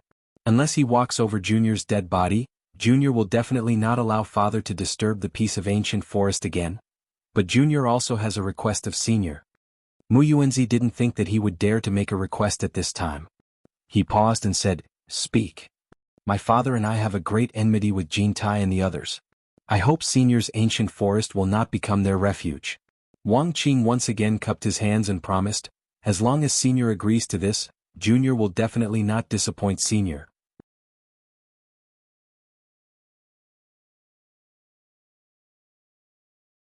Chapter 1125. From now on, there will be no place for Jintai and the others in the Ancient Forest. Mu Yuanzi looked at the green sea in the distance that had been scorched black by the fire. His right hand opened slightly in his sleeve, and the countless vines that trapped the divine wind staff quickly retracted and burrowed into the ground with a swoosh. As soon as the divine wind staff was freed, Wu Feng called it back into his hand with a flash of silver light. He looked at Mu Yuanzi in disbelief. He didn't expect that the other party didn't covet such a precious treasure. This made him calm down from his madness and start to reflect on his previous actions. I hope that you and your father will remember your promise. Mu Yuanzi waved his hand, indicating that they should leave the forest immediately. May I know your name, Senior? Wang Qing asked with a cupped fist salute. I have always been aloof from worldly affairs. There is no need to say my name. Mu Yuanzi waved his hand again, indicating that they should leave. Since the other party didn't want to say it, the father and son didn't dare to ask. They bowed together and quickly turned into flowing lights and left. The group of fearful subordinates finally heaved a sigh of relief. The capriciousness of the situation had indeed frightened them. They had originally wanted to take advantage of the situation to pursue an attack, but a terrifying expert had suddenly appeared out of nowhere, and in the blink of an eye, everyone was on the verge of death. Since they were lucky enough to escape, they naturally did not dare to stay any longer. They quickly followed the father and son and quickly left. From this day on, the news that there was a terrifying existence in the ancient forest quickly spread throughout the three realms. It was no longer a secret. The two hiding in the ancient language tree looked at each other. They didn't expect things to end like this. The most depressed was Yu Qianqiu. They had caused such a ruckus in the ancient forest, but this old man Mu had let them all go. He didn't even kill a single one. It was so disappointing. The two watching through the gaps in the leaves suddenly froze. They saw Mu Yuanzi look straight at them. The great bright wheel immediately said, "Not good. He's found us. Let's go quickly." Yu Qianqiu nodded in agreement. Just as the two of them were about to leave, they discovered that Mu Yuanzi had shifted his gaze away as if he hadn't seen them at all. With Mu Yuanzi's cultivation, it was impossible that he hadn't noticed them since he had already noticed them. The two of them looked at each other in dismay, then turned around to look at Mu Yuanzi warily, not knowing what he was up to. Bang! A streak of light shot out from the ground, and the wooden staff returned to Mu Yuanzi's hand. Mu Yuanzi raised the staff high into the air, and a dazzling azure light erupted from the tip of the staff. It suddenly shot toward the ancient forest that was full of devastation. In the blink of an eye, a refreshing fragrance filled the air, and everyone who smelled it felt refreshed. Under the illumination of the green light, countless green sprouts began to emerge from the cracked ground, growing at a visible speed. Green grass, flowers, green vines, and trees were all uprooted from the ground. In just a moment, the forest in front of him seemed to have returned to its original state, without any traces of fighting. The wood spirits in the forest all walked out and kowtowed to Mu Yuanzi in the sky. "Old Mu, what is the meaning of this?" An angry shout rang out, startling everyone. A golden light and a white light flashed. Jin Tai and Bai Qi appeared together. Jin Tai angrily pointed at Mu Yuanzi and shouted, "Old Mu, we came to lend you a hand out of goodwill, but you left us in the lurch. Now you even let Wang Qing and his son leave. What are your intentions? Lend me a hand?" Mu Yuanzi coldly snorted, and the azure light at the tip of the staff suddenly retracted. He raised the staff and asked, "Who lured them here, causing the countless living beings in my ancient forest to suffer such a disaster? I didn't even find you to settle the debt, but you came to accuse me instead." "Nonsense." Jin Tai waved his sleeve and without a change in expression he flatly denied, "It was clearly them who chased us and we had nowhere else to run. Now it's us who lured them here. If you want to incriminate us, you can always find a pretext." "Who set my ancient forest on fire?" Mu Yuanzi suddenly shouted and his cold eyes stared at Jin Tai. Was he discovered? Jin Tai was shocked, but on the surface he sneered and said, "Is there a need to say it? The fire was naturally set by Wang Qing and his son to make it easier for them to find us. The two of us didn't even have time to run for our lives, so you can't be suspecting that we set the fire, right?" Mu Yuanzi instantly started laughing from extreme rage. If he hadn't found out from Yu Qianqiu that this fellow was using someone else to kill him, then he would really have been deceived by Mu Yuanzi. However, his heart was like a clear mirror now, so how could he fall for this trick of his? "Jin Tai, do you really think you did it flawlessly? Do you think this old man has eyes but can't see? You dare to use a mere trick to kill someone with a borrowed knife in front of me? You must be tired of living." Mu Yuanzi shouted angrily, and a majestic killing intent covered the sky. Bai Qi cursed inwardly. If he had known this would happen, he wouldn't have come back with Jin Tai. Little did he know that Jin Tai was also panicking. It was obvious that the matter had been exposed, and if he really angered this old man, it would be impossible for him to escape. He immediately said in a deep voice, "Old man Mu, don't act recklessly. Since you insist on believing this, I have nothing to say. From now on, you and I will part ways and have nothing to do with each other. Farewell." He spoke righteously as if he had suffered a great grievance. He angrily cupped his hands at Mu Yuanzi and wanted to leave with Bai Qi. Mu Yuanzi snorted coldly and said, "Stop. You want to leave just like this?" The two of them turned pale with fright when they heard this. Jin Tai gnashed his teeth and said, "Old man Mu, don't go too far. Could it be that you want to attack me? If I don't punish you, then wouldn't all the creatures in my ancient forest have died in vain?" Mu Yuanzi's tone was indifferent, but the air around him had already begun to distort. He was about to attack. "Wait." Jin Tai hurriedly raised his palm to stop him. He said anxiously and angrily, "Old man Mu, you ungrateful villain. Let's not talk about the fact that the creatures in your ancient forest were not killed by me. Even if they died because of me, so what? Let's not talk about the fact that we are both part of the 5 great spirits of heaven and earth. Do you still remember when you asked me to help you maintain the peace of the ancient forest? After I agreed, I have helped you maintain it until now. After so many years, have I ever asked you for the slightest benefit? Have I ever let you down in any way? If you still have the slightest bit of conscience, you should let me leave safely. It's not that you don't want to ask for benefits from me, it's just that you can't find me. Back then, when the Myriad Swords Demon Monarch was trying to kill you, you sent a large number of people here to find me. Do you think I don't know? Mu Yuanzi sneered disdainfully and said with a cold expression, "This old man has never owed anyone a favor. Do you really think that you have never benefited from me? Do you really think that when you were in imminent danger, you coincidentally found the entrance to the realm of the Divine Ruins? Do you really think that in the realm of the Divine Ruins you coincidentally found the Phoenix Plume? Do you really think that by burning the Phoenix Plume, you can obtain the spirit-transforming smoke by chance? Then your luck is too good. Why don't you think that if you didn't have the spirit-transforming smoke, would you be a match for the Myriad Swords Demon Monarch? If it wasn't for the Myriad Swords Demon Monarch being poisoned by the spirit-transforming smoke, I'm afraid you would have died somewhere long ago. Would you still be standing here and bargaining with this old man?" Scenes of the past appeared in front of his eyes. Jin Tai had felt that the process of obtaining the spirit-transforming smoke was a little strange, but because he couldn't figure it out at the time, he could only treat it as his good luck. Now that he heard these words, he immediately understood the reason. He immediately said dumbfoundedly, "Back then it was you who secretly guided me?" Bai Qi also had a face of shock. The two people hiding in the ancient language tree were shocked when they heard this. They didn't think that there was such a big secret behind the Myriad Swords Demon Monarch's death. De Mingluan glanced at Yu Qianqiu. They probably had to thank this guy for hearing this secret. Yu Qianqiu sighed endlessly.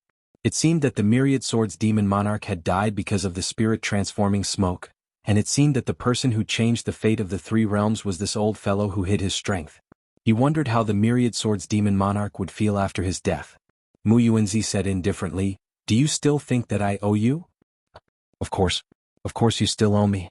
Jin Tai could be said to be throwing caution to the wind in order to survive. He argued irrationally, "Back then, even if you secretly guided me to obtain the spirit-transforming smoke, that was only to return the favor you owed me. What about the many years of favors after that? As long as you let us leave safely today, from now on, our grudges will be written off, and no one will owe the other anything. How about that?" Only a shameless person could speak such shameless words. If you didn't even have your life all those years ago, then how could you have everything you have today? Fine. I won't make a fuss about it with a shameless person like you, and I'll let you go today. However, Mu Yuanzi's gaze suddenly stared at Bai Qi and he said, "I can let you go, but he has to receive punishment." Bai Qi was shocked. "Senior, what does this have to do with me? You're one of the main culprits, so how could you have nothing to do with this matter?" Mu Yuanzi shouted fiercely, and the imposing aura emanating from his entire body seemed to condense into a material form. Rumble. The air rumbled as it smashed over with the force to collapse mountains. At this point, Jin Tai couldn't care less about whether Bai Qi was an accomplice or not. He was afraid of being implicated, so he flashed to the side. On the other hand, Bai Qi had been on guard against Mu Yuanzi since a long time ago. When he saw that Mu Yuanzi had suddenly turned hostile, Bai Qi flipped his palm within his sleeve, and the obsidian netherlight mirror erupted with peerless black light. Clang, clang. It instantly dispersed the imposing aura that was smashing towards him. Using this opportunity, Bai Qi teleported and disappeared, hurriedly escaping. "Where do you think you're going?" Mu Yuanzi shouted fiercely, and his cold gaze swept through the air.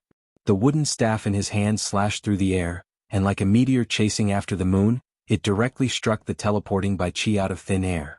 Bai Qi violently spat out a mouthful of blood, and his entire body slammed into the ground. This scene caused Jin Tai's heart to palpitate. He didn't expect that even with Bai Qi's cultivation, Old Man Mu would be able to injure him in a single move. However, before Bai Qi could even land on the ground, the wooden staff shot towards him like a soul-chasing arrow. With Bai Qi's speed, he actually couldn't shake it off, and he could only desperately try to preserve his life. He flipped over and swung his fists, and countless layers of fist shadows overlapped like raging waves to obstruct the incoming wooden staff. The wooden staff suddenly erupted with a dazzling azure brilliance, and it effortlessly broke through the countless fist shadows and went straight for Bai Qi. Bai Qi was scared out of his wits, and before he could dodge, he felt a sharp pain in his chest. The wooden staff had already pierced through his chest, and he was directly nailed to the ground.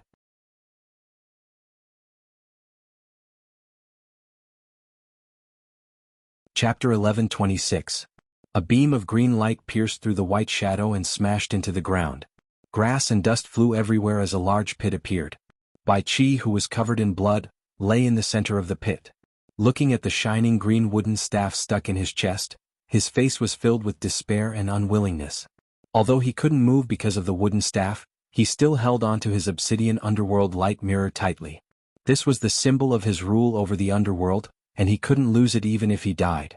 The two people hiding in the ancient language tree saw that Bai Qi was seriously injured, but because of the terrain, they couldn't see the situation in the pit and didn't know how Bai Qi was doing. Yu Qianqiu turned around and transmitted his voice to the great bright wheel with a sigh. I didn't expect that Bai Qi would be the unluckiest one. This old man Mu is really something.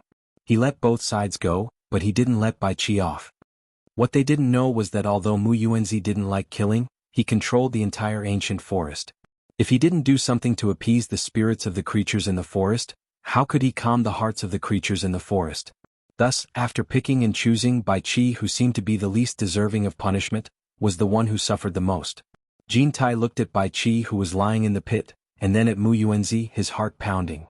Mu Yuanzi stretched out his hand and pulled out the wooden staff, which flew back into his hand with a whoosh. He looked at Jin Tai coldly and said, "Get out of here. If I see you two step into the ancient forest again, don't even think about leaving alive." Yu Qianqiu and the great bright wheel looked at each other. From what he said, it seemed that Bai Qi was still alive. The grass elves in the forest watching this scene immediately let out a cheer of victory. Their previous grief and indignation were swept away. Even the emperor of the underworld had been casually taken care of by the seniors of the Holy Land. They felt a sense of glory. In fact, this was probably the reason why Mu Yuanzi chose Bai Qi. Bullying a small fry like Yu Qianqiu had no effect at all.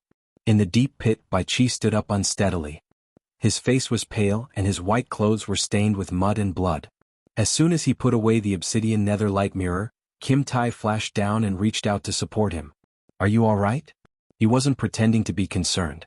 After all, if Bai Qi were to die, he would lose a powerful ally, and he would be in even more danger. However, Bai Qi did not appreciate his kindness. He pushed him away shakily and said, "Get lost." This was because he hated Jin Tai for only caring about his own life and not caring about his own. Although Bai Qi already knew what kind of person Jin Tai was, he still couldn't help but feel very angry. In fact, no matter who it was, they would be angry if they had such a partner. Jin Tai looked at Bai Qi's swaying appearance. It was obvious that he was heavily injured. Jin Tai couldn't help but smile bitterly and said, "Why are you doing this? You also know that I have no other choice. Even if you blame me, it's useless." Jin Tai forcefully grabbed Bai Qi's arm and flew out. The two of them exchanged glances with Mu Yuanzi and were about to leave when they heard Mu Yuanzi shout, "Wait!" Jin Tai was immediately frightened and turned around while supporting Bai Qi. He gritted his teeth and said, "Old man Mu, are you going to go back on your words?" Mu Yuanzi couldn't be bothered to pay attention to him. He looked at the ancient language tree and said in a deep voice, "Haven't you two seen enough? Do you want me to personally invite you out, or do you want to stay in my ancient forest forever?" Jin Tai looked over and found that there were indeed two people hiding in the crown of the tree. Yu Qianqiu and Deming Luan looked at each other and secretly transmitted their voices. They both felt that Jin Tai wouldn't sit still and wait for death. They wanted to see if Jin Tai had any other tricks up his sleeves. Thus, they rushed out of the ancient language tree and flew toward Jin Tai and Bai Qi. "It's the two of you?" Jin Tai was startled. He didn't expect these two to still be alive. Deming Luan hurriedly bowed. Yu Qianqiu and Bai Qi's eyes met. He coughed and pretended to be concerned as he helped Jin Tai over. "Take your lackeys with you," Mu Yuanzi warned indifferently. The lackeys he was referring to were naturally Yu Qianqiu and Deming Luan. Under Jin Tai's instructions, Deming Luan summoned a flying shuttle. Yu Qianqiu helped the heavily injured Bai Qi onto it and laid him down. Finally, Deming Luan drove the flying shuttle and quickly flew them away. High up in the sky, the few of them remained silent. Half a day later, Bai Qi, who was sitting cross-legged and recovering from his injuries, finally regained some of his energy. The first thing he said when he opened his eyes was to ask Yu Qianqiu, "Where is the saintess?" Yu Qianqiu shook his head and said, "I don't know. We were separated not long after we arrived in the ancient forest. I don't know where the others are either." He suddenly remembered that everyone had received Jin Tai's instructions to set fire to the ancient forest. They were probably surrounded and killed by the plant spirits in the forest. He then continued, After the two of us set fire to the ancient forest, we were surrounded and attacked by many experts in the forest. We were lucky to escape. I'm afraid they didn't have a good ending. I don't know if they managed to escape or not. The Saintess didn't receive the news of the arson. Bai Qi saw Yu Qianqiu's puzzled face and didn't hide it from him. He bluntly said, "The news of the arson was only passed to you. For the Saintess's safety, the news wasn't passed to her. So, she shouldn't have set the fire and gotten herself into danger. Oh, then she should be fine, right?" Yu Qianqiu casually said, but in his heart he began to curse. Damn it. Luckily I was smart and didn't do such a stupid thing. Don't worry. Doesn't that woman know how to calculate? She shouldn't be in danger. Jin Tai, who had been thinking with his hands behind his back, suddenly spoke. He turned to look at Bai Qi and said, "Black Wind and Wang Qing won't let us go. They might already be waiting for us outside the ancient forest to walk into their trap. You should quickly recover from your injuries. At that time there might be another big battle. I won't be able to handle it alone. The ancient forest is vast. Even if they are waiting for us outside, it will be very difficult for them to meet us."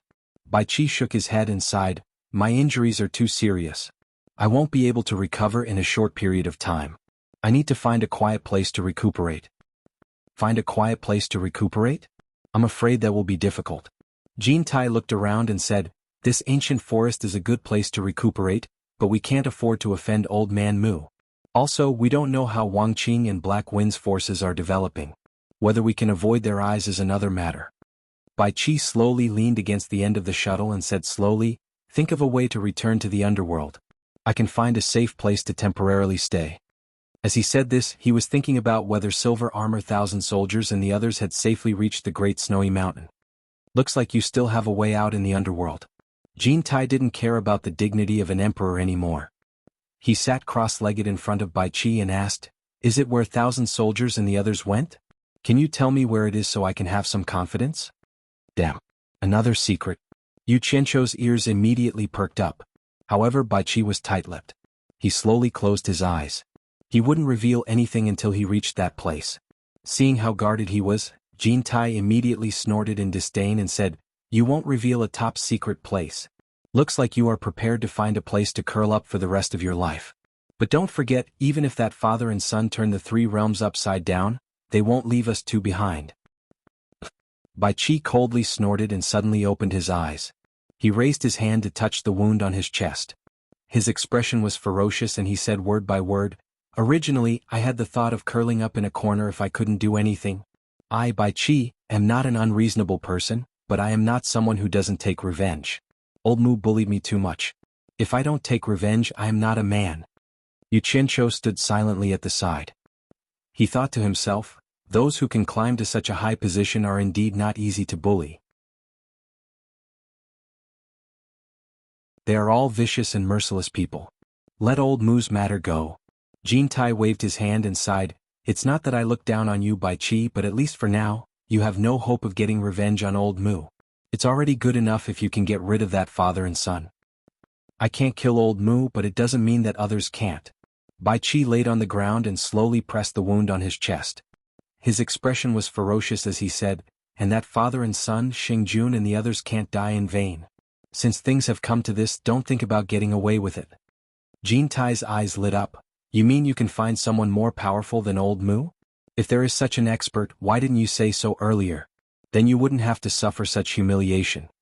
He pointed at Bai Qi's chest. "I don't know if he is more powerful than Old Mu, but I believe that Old Mu won't be able to do anything to him.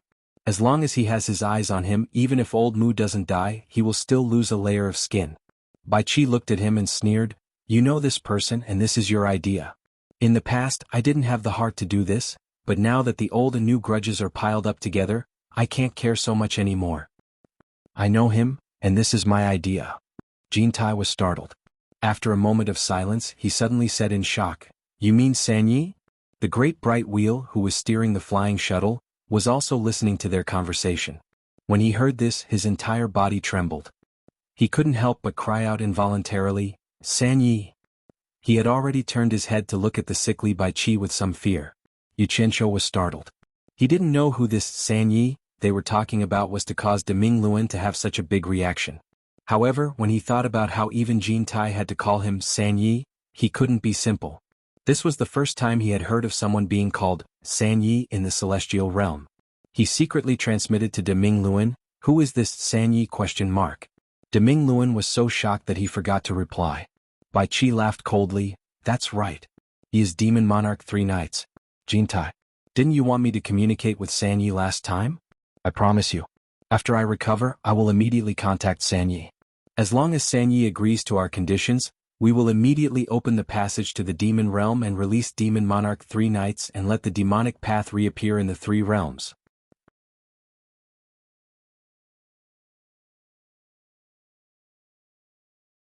Chapter 11:27.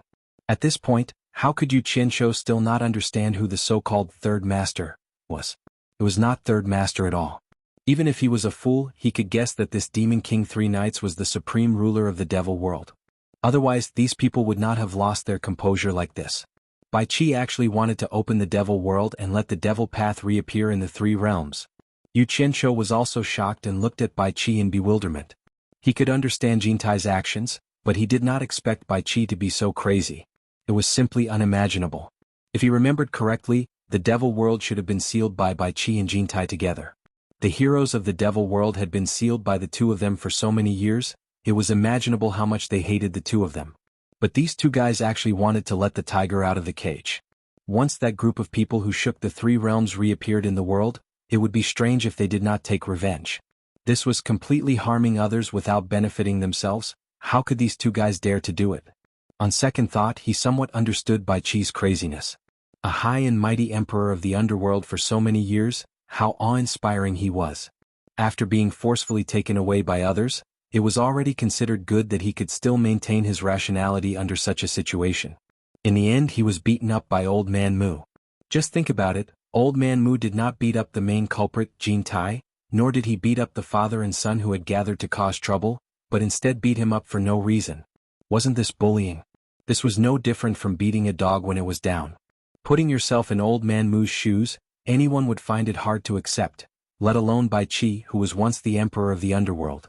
For someone like Bai Qi, the principle of, if you succeed you become king, should be clearer than anyone else. Coupled with the fact that he often dressed like a scholar, it was obvious that he was a person who thought highly of himself. This kind of person was not afraid of suffering losses, and what he could not stand the most was being humiliated by others. Moreover, it was being humiliated in public and he did not even have the strength to fight back. This had probably become a great humiliation in Bai Qi's heart, and he would not rest until he got his revenge. Haha. Qin Tai was startled at first, but then he burst into wild laughter. He stood up and said, "You finally figured it out. You'd rather die in glory than live in dishonor. Instead of being exterminated, it's better to have a talk with San Yi. As long as San Yi agrees to our conditions, it's not like we won't have a foothold in the 3 realms. As long as we have a place to stay, we can be safe for the time being. Who dares to say that we won't have a chance to make a comeback in the future?"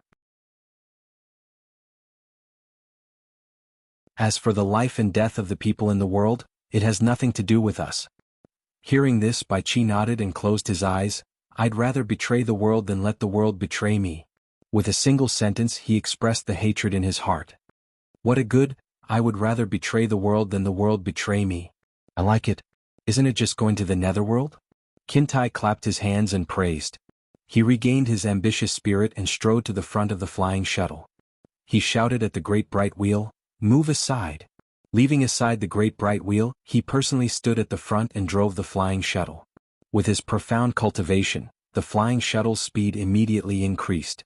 The great bright wheel silently stood beside Yu Qianqiu and secretly transmitted his voice. "What do we do?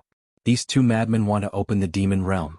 Once the demons return to the 3 realms, it will be a disaster for the 3 realms." Yu Qianqiu was silent for a while before replying, "Disaster? It's not that bad, right? It's just a change of owners after a bloodbath. Even if Qin Tai and Bai Qi make a comeback, they will still massacre the entire world to vent their hatred. Whether it's Demon King 3 Nights or the two of them, it's impossible for them to kill everyone in the world. The most unlucky ones are the people from the large sections. In any case, there aren't many people who don't have blood on their hands. It doesn't matter if they all die. Let's wait and see. Bai Qi is actually able to contact the people from the sealed demon realm. I want to see how he does it. Let's wait and see. If it's disadvantageous to us, it won't be too late to think of a way to stop it. Right now, even if we want to stop it, we won't be able to. Worrying is pointless. The great bright wheel was silent. After thinking about it, it made sense. If they followed them quietly now, they could still find out some secrets and prepare for the future. Kintai piloted the flying shuttle very quickly. It didn't take long for them to reach the edge of the ancient forest. Just as they were about to fly out of the ancient forest, Kintai suddenly slowed down and flew at a lower altitude. He flew into the rolling mountains and maintained a high level of vigilance. He used the rolling mountains to avoid being discovered by others. He was mainly worried that Wang Qing and the others had set up an ambush outside. However, what he was afraid of happened. Just as the flying shuttle passed through a canyon, a figure suddenly appeared from a bend in front of them. The two of them collided head-on. Jin Tai harumphed coldly and made his move decisively. In a single move, the other party was caught in his palm. His 5 claws gripped the other party's head, ready to take his life at any moment. Afraid that there were other people ahead, the flying shuttle disappeared into the dense forest below. Kintai's reaction was quick as he surveyed the surroundings. Looking at the person in his hand, he noticed that it was a woman with good looks. Moreover, she looked familiar. A moment later he remembered who she was. He sneered coldly, "You're Wan Bushing's precious granddaughter, right? But how many people did Wan Gutong send to search for us? Where are they?" Both Yu Qianqiu and the Great Bright Wheel were stunned. Both of them recognized Wan Ling. If this person wasn't Wan Bushing's granddaughter, who else could it be? However, Yu Qianqiu was currently disguised as Niu Yud, so Wan Ling didn't recognize him. Bai Qi, who was lying on the ground, also opened his eyes, staring at Wan Ling. Both he and Kintai had noticed her during the Immortal Palace grand wedding ceremony. She was sitting right beside Wan Bushing. Who knew that Wan Ling, whose life was hanging by a thread, turned a blind eye to Jin Tai, as if she was not afraid of him at all, nor did she put him in her eyes. Instead, she stared blankly at Bai Qi, who was covered in blood and mud, biting her lips. "You're injured?" Bai Qi was taken aback by her question. Why did it sound like there was something between them? But then again, looking at her up close, this woman's face really did seem familiar. Yu Qianqiu, the Great Bright Wheel, and Kintai all looked at Bai Qi suspiciously. Kintai exclaimed in surprise, "Bai Qi, you're familiar with her?" This. Bai Qi was startled. He slowly stood up and walked to Wan Ling's side to take a closer look. The light from the shade of the trees swayed on Wan Ling's face, and Bai Qi seemed to see a sparkling water surface. A hazy scene flashed through his mind, but he couldn't remember where they had met. Did they really know each other? Bai Qi raised his hand and pushed away Kintai's 5 claws on Wan Ling's head. He stared at Wan Ling and frowned. "Miss Wan, other than the day of Kintai's grand wedding, have we met somewhere else before?" This sentence immediately made Wan Ling, who was biting her lip, burst into tears. She choked and sobbed, "You still remember me? You still remember me? Do you know how long I've been looking for you? It's been more than 1,000 years, I've been looking for you with great difficulty. When you left, you didn't even tell me your name?" What kind of play was he putting on? Yu Qianqiu and the Great Bright Wheel looked at each other in dismay. Kintai revealed an expression of understanding. He looked at Bai Qi and sneered, "I was wondering what was going on, Bai Qi. So Wan Bosheng's granddaughter is your lover. If that's the case, don't you have to call Wan Bosheng grandpa?" Ah. He finally couldn't help but burst into laughter. "Bullshit!" Bai Qi shouted angrily. He glared at Kintai, then looked at Wan Ling from head to toe. He frowned and said, "Miss Wan, you can't talk nonsense. I can see that the space between your eyebrows is still intact. You can't blame this Bai for this, Miss Wan. Have you mistaken me for someone else? You've forgotten me?" Wan Ling's shoulders trembled as she choked with sobs. 1,800 years ago, on an island in the Blue Domain Sea, I was bathing in a pond in a barren mountain valley. Don't tell me you really don't remember anything at all? 1,800 years ago in the Blue Sea. Kintai revealed an expression of sudden realization. He looked at Bai Qi and teased, "Wasn't it when we agreed to explore the Blue Sea of Death together?" Bai Qi. "There is no one else who knows about this except for you and me. The time and place he said are all the same. You can't deny it even if you want to, haha." Now that he couldn't become an immortal emperor, he became much more optimistic. To put it bluntly, he was just finding joy in the midst of hardship to amuse himself. The Blue Sea of Death. Yu Qianqiu had heard of this place before. There was a very dangerous place in the ocean.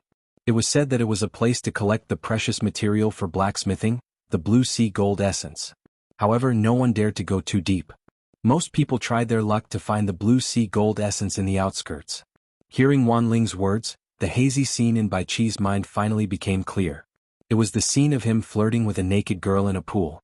Sure enough, the girl's appearance matched the current Wan Ling. He couldn't help but ask, "The girl bathing in the pool was you?" It wasn't that his memory was bad. To Bai Chi, a mere Wan Ling was not worth mentioning. At that time he was waiting for Qintai and was bored. He accidentally found a girl bathing naked in the mountains and wanted to tease her. After playing with her, he left and didn't care about Wan Ling at all. After a long time, it was not easy for him to remember. Qintai immediately snorted and said, "You admitted it yourself." However, he looked at Wan Ling with some doubt. With his rich experience, it was not difficult for him to see that Wan Ling was still a virgin. He couldn't figure out what was going on. "You finally remembered. After that day I have been looking for you, but I couldn't find you." Wan Ling looked at Bai Chi with tears in her eyes and shook her head sadly. "I never dreamed that you were the supreme ruler of the underworld, emperor of the underworld, Bai Chi. With my identity, how could I enter the underworld royal palace? You made me look for you so hard. I told you at that time that you had to take responsibility for what you did to me. Otherwise, I wouldn't let you go."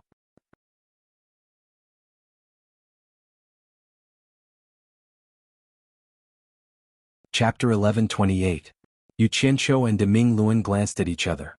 Normally, Jin Tai and Bai Chi would not pay attention to the love affairs of a small character like Wan Ling. However, to the two of them, they had long heard of Wan Ling's name. This woman had a strange habit of stealing other people's men. She enjoyed playing with men. When did she become so sentimental? Suddenly, the two of them couldn't help but admire Wan Ling's courage. She actually dared to play with Bai Chi. At that time, who would play with who? However, after thinking about it, they felt that it was not a big deal. Right now, Bai Chi was like a fallen phoenix that was not even comparable to a chicken. It would be a waste not to play with him when he was in trouble. The two of them were prejudiced by Wan Ling's reputation and didn't know the story behind Wan Ling's words. However, after hearing this, Bai Chi felt a toothache. He looked at Wan Ling and bitterly smiled, "Let bygones be bygones. Plus, it's not like I haven't done that to you yet. Plus, I am in a precarious situation right now. How can I be responsible for others? If Miss Wan promises not to reveal our whereabouts, I can let you go." Jin Tai, on the other hand, didn't say anything. His eyes darted back and forth between the two enemies. No one knew what he was planning. "But I won't let you go. If you want to get rid of me, you have to kill me."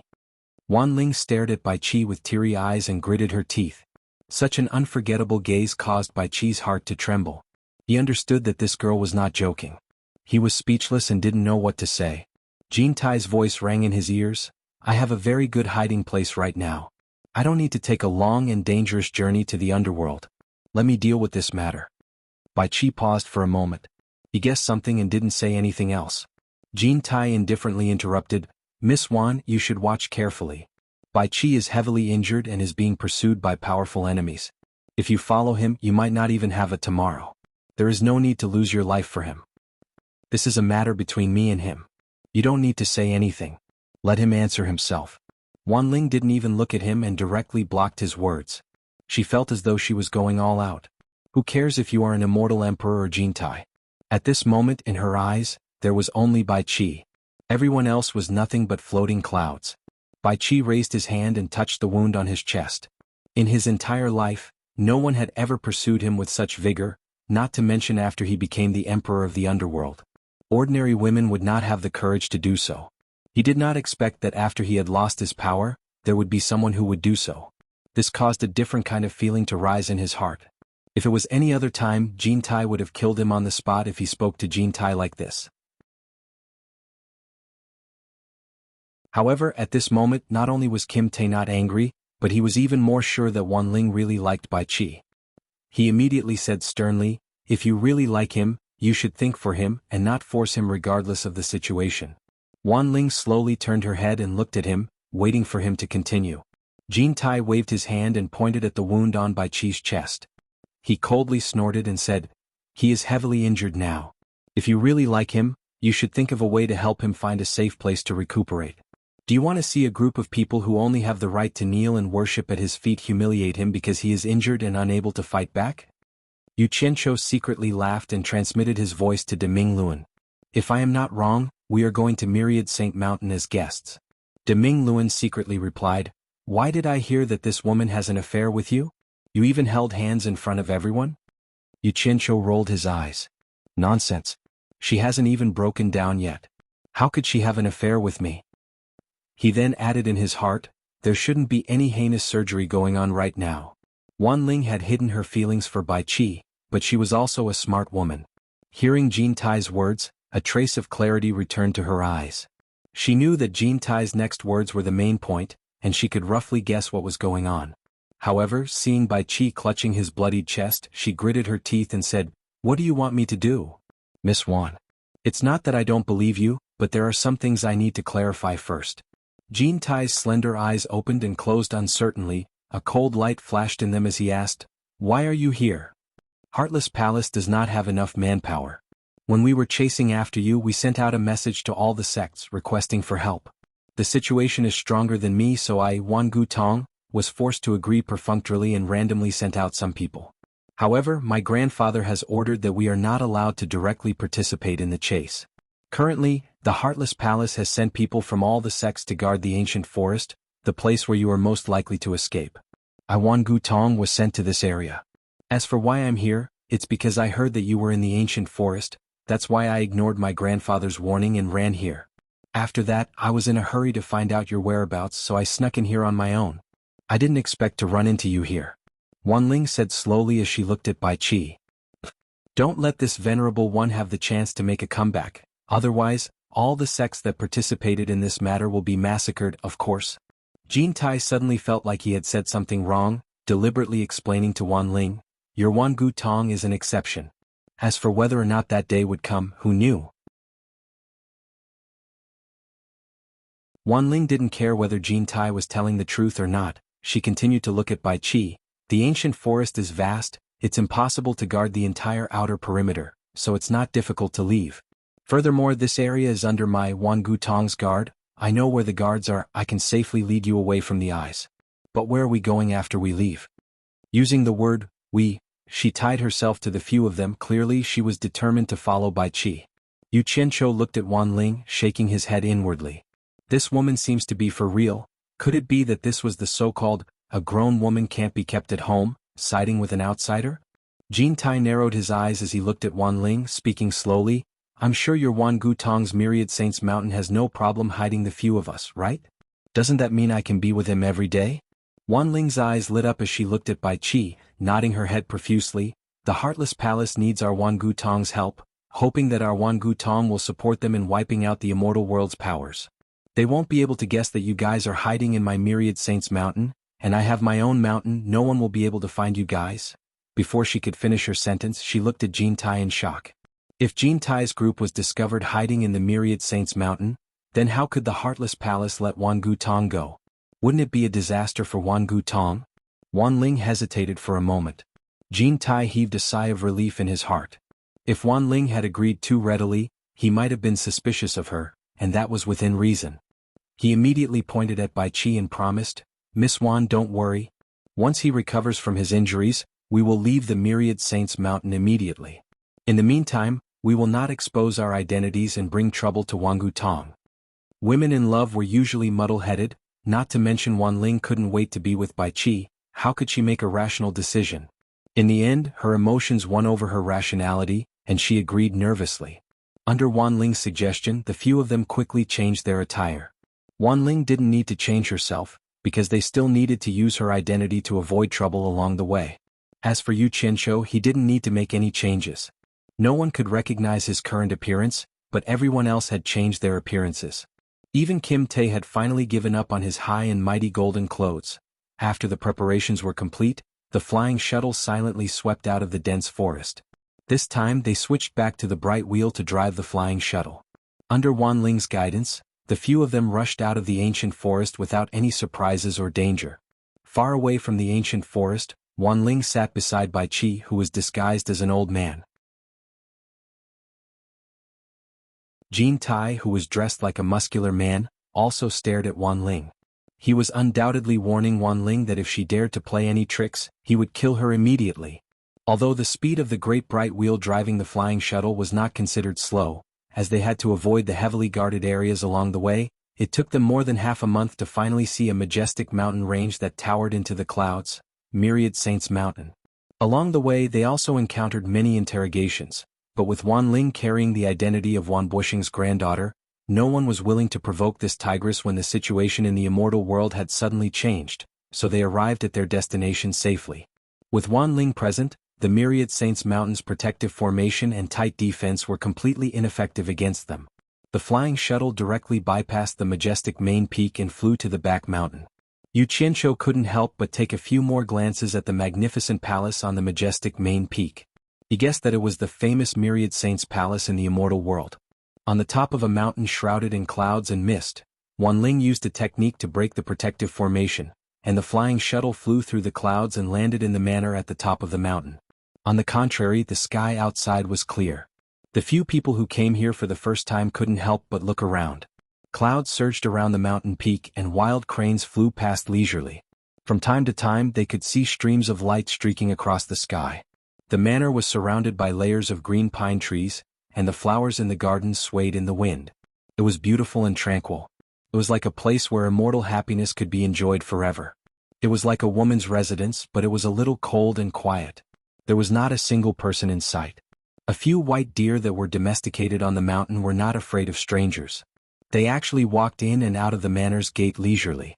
When they saw Wan Ling had returned, they immediately ran over with their hooves and surrounded Wan Ling to show their affection. After landing, Wan Ling heaved a sigh of relief. She finally arrived safely without any surprises. She dispersed the white deer that surrounded her and said to the few people, "All right. There's no one else here and no one will barge in without my permission. You guys can show your original appearance and walk around the manor without worry. But just in case, try not to show your face in case of any accidents." Her words were not a lie. In the entire Myriad Saints Mountain, even her grandfather Wan Bushing didn't dare to barge in. Otherwise it would incur her wrath. She could throw a tantrum outside, but in here, no one knew that she was often depressed or even washed her face with tears. This was her privacy and she didn't want anyone to see it.